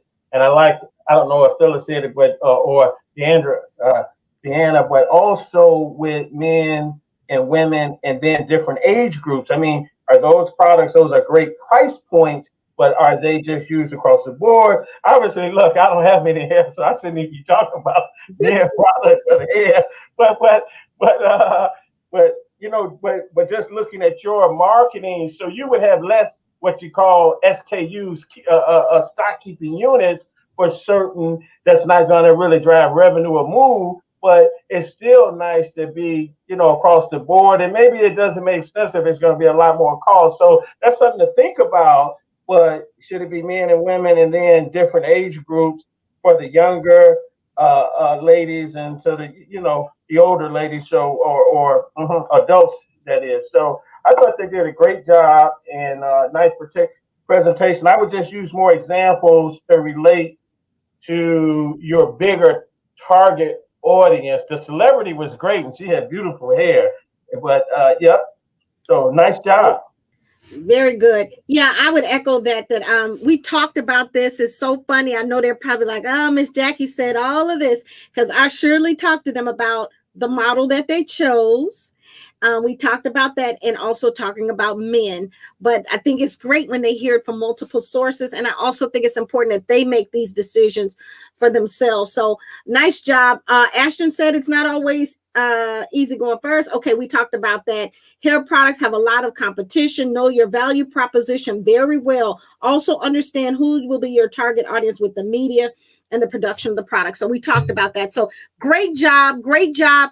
So now we are ready for a drum roll. So I'm going to ask you ladies to exit the studio. Fantastic work, Montana and Joy. You did a fantastic job. You can view us. Thank you. Pardon? I was just saying thank you for everyone's feedback. It's greatly appreciated. Oh, wonderful. Glad to give it to you. Glad to give it to you. You did an excellent job.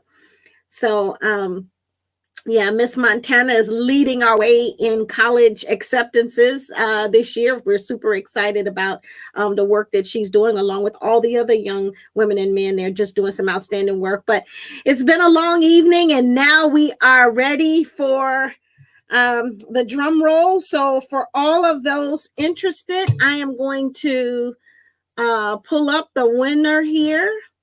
So give me a second and close all these other windows out so I can pull this up. So I'm going to say, I want you guys to understand that every group did an outstanding job. First, I want to tell you that. I think we all unanimously agree with the fact that there's not one group that came here today that we would not, with the proper restructuring or tweaking, that we wouldn't invest in. There's some great products out here. You guys have been innovative, creative. Your PowerPoints, I know who to call when I need that guidance and assistance. I also know that this is a lot of work. When somebody says do all this research and all this homework, and you're also trying to learn and navigate a pandemic, and you're trying to get college applications in and what have you, I know that is a lot of work. And sometimes people handle stress differently in navigating. Some of the kids were really, okay with it. And some of them, it really got to them having to do so much extra work. But I will tell you that you're not doing this work for MCP. You're doing this for an opportunity for growth. And so it's teaching you how to stretch yourself, because you're going to do way more of this in college and beyond. You're going to navigate 3, 4, 5 things before it's over.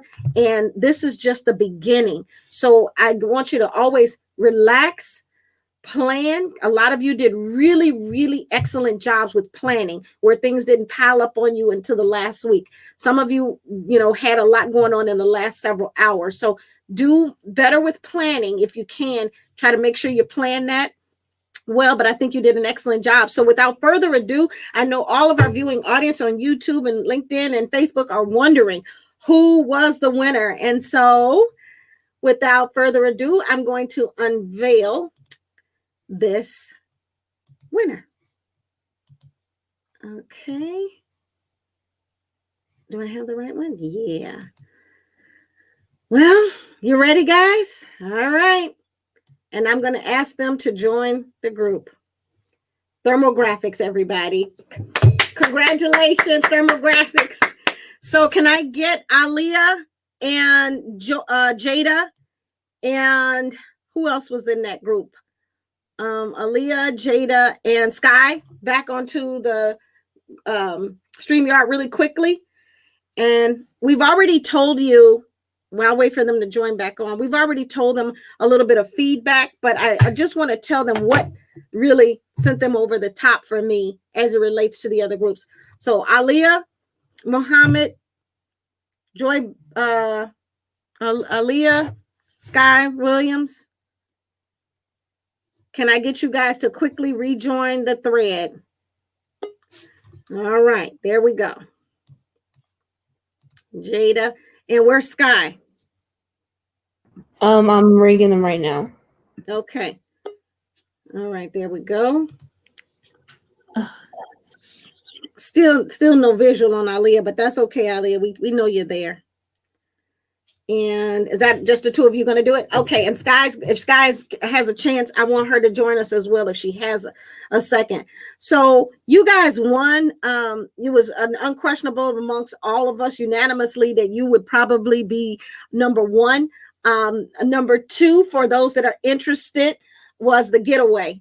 There was a real close runoff between you and the getaway, but I think the innovation behind your product, this is, of all of the products for me, I saw the most innovative tech things going on, even though there are little elements to your business model, your price points and things that I think you could perfect.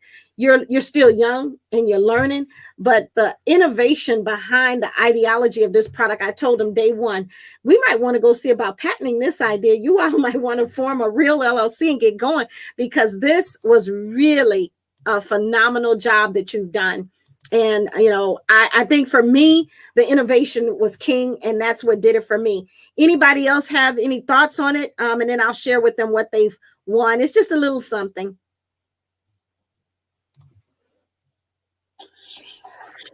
I believe that the mask space is new and that we're going to see a lot of more innovation come out with masks. I mean, any way you could do a mask today, we've seen it, down to the chains to hold it, to the bands for the ears. It's in its infancy state, and moving forward, I 100% believe that we will be a society of people who will wear a mask or have a mask, period, somewhere, because we don't know what the rules and regulations are going to be for each of the industries. So I would definitely work on it, because this industry is in its infancy. And people aren't going to just have one mask. They're going to have multiple masks, and masks for occasions and events around masks. And so this is it was a great idea, and it was very timely. Anybody else have any thoughts? I know we're kind of all singing the notion here that you guys were just awesome. Yeah, so I think our sentiments have been pretty much the same, that you guys just innovation was key, as they all have said. It was very impressive. You've got lots of people singing you glories. You guys did an outstanding job. But I want to call to attention some key things here. So the girls on this group are beast mode. They are the type of young women. Jada's going into medicine. Aaliyah's going into engineering. Sky is going into theater and marketing. And the thing of it is, with these girls, they take their life and their work very, very seriously. And a lot of times when you are very serious about your work and you're getting, I know Aaliyah just got National Honor Societies, and kudos to her. When you take your work really serious, layering on other things becomes challenging. And it's hard to do. But I want to tell you that grit is everything. And this group rose to the occasion. Last night, as I reviewed the slides, I noticed some key things that I'm giving them pointers to assist them. And I challenged this group to make some adjustments. And I know a couple of them were like, it's the 11th hour. I don't have time for this. I don't want to. I don't feel like it. But a few of them stuck it out in that group. And I don't remember what time you guys went to bed, but you can see now that it was well worth the effort. Going the extra mile will always win every time. And learning what your stress triggers are and trying to mitigate them early and often is king. So if we plan for this earlier, it takes the stress off in the back end when you kind of, ask for help earlier so you wouldn't have it. That would be my advice to this group. And so even though this is a group project that's really structured from an educational standpoint, I wanted to make sure that I acknowledged you in some way. So I have gift bags and DoorDash gift certificates coming to each and every one of the kids in this group for their commitment. You staying up till 3 o'clock in the morning, Sky, did not get unnoticed. And Jada and Aaliyah, I know this is a stressor, but I will tell you, it was all worth it. Your hard work and dedication to team and commitment, it showed. The presentation was just spot on. Hassan, who else is in your group? Kennedy, and who else? Am I missing somebody? And Austin. Yeah, you all did a fabulous job. And I plan on rewarding all of you. So keep a heads up for that tonight. And I'm just so grateful to you, for the work you're doing. And I ask you to continue to persevere and do great work, because it's well worth it. Now, Sky, I see you joining on 2 monitors, but Yeah, continue to do great work. If there's anything else, I'd like to also make a second announcement. MCP, we had a raffle. So we used, everybody was probably wondering, well, why are we using Ticket Falcon for a free event that they can access via LinkedIn or YouTube or Facebook?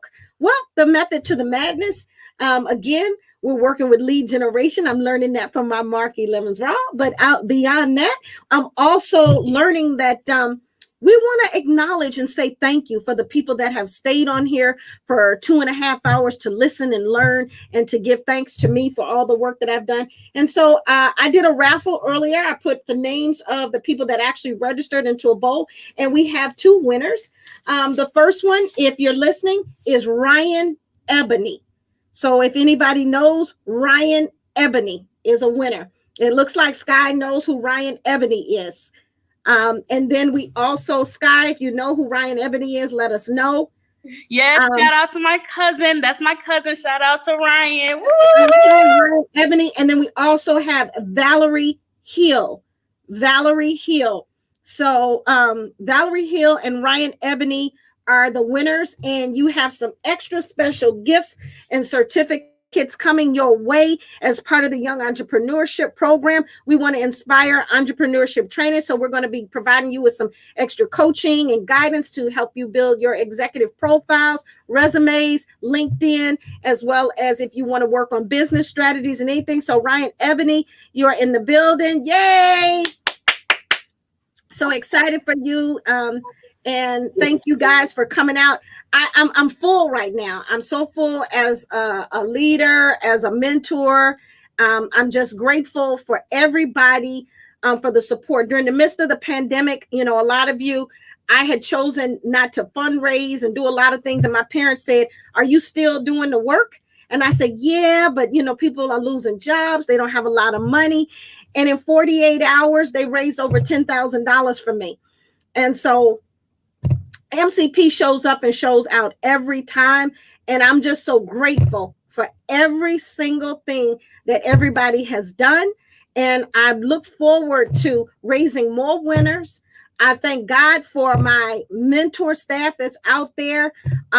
We have 137 mentors with MCP, just a godsend. Marky and other people are mentors in our program, and we are just grateful to have you and so thankful for you. So I just want to say thank you for all that you've done. And I am going to, unless any of our guest speakers have anything to say, or Aaliyah, Jada, and Sky, do you have anything you'd like to say to the viewing public that has been watching? Yes, I just want to thank everybody for tuning in, and also for the guest speakers for giving us this feedback, because we will keep this in mind for the future if we do any other projects like this. So I just also want to thank Ms. Criddle for giving us this opportunity to showcase and to learn more about pitching and about entrepreneurship and about investments as well. So thank you to everybody. You're welcome. Awesome stuff. Anybody else? Anything to say? Yes, Ms. Jackie, I would just like to thank you for the opportunity to learn more about entrepreneurship and everything that went along with this project. I want to say thank you to all of my teammates. Thank you to the Thermographics team. And yes, thank you so much. Oh, and also Valerie is my grandmother. So Ryan is my cousin and Valerie is my grandmother. How about that? They registered. I know, right? Exactly. I love it. I love it. And Aaliyah, you got anything for us? I agree with Sky and Jada. Just thank you, everyone, for the opportunity. Thank you to the cohort who congratulated our team also. And I'm just going to be honest. It was a lot of work and a lot of time spent, but it was a really good opportunity. And kudos to the people who are entrepreneurs, because this is a lot that we have to do. So. Yes. I know, baby girl. I know it was some hard work. And, I'm not preparing you for MCP. I'm preparing you for life. And I think everybody up on this panel will agree. This hard work is not going to come easy. You're going to be an engineer. Get ready, baby, because it's coming for you like 40 going north. It's going to be way more than what you're seeing with MCP. But you're up for the challenge because you are indeed a winner. And I have no doubt in my mind that you're going to be able to handle all of this with grace and style. So I'm very proud of you guys. Kudos to everyone. Thank you for my judges. Thank you for everyone for joining us. I love you. Thank you. Go out, be safe, and wear the mask. Thermographics. Woo! See you later, everybody.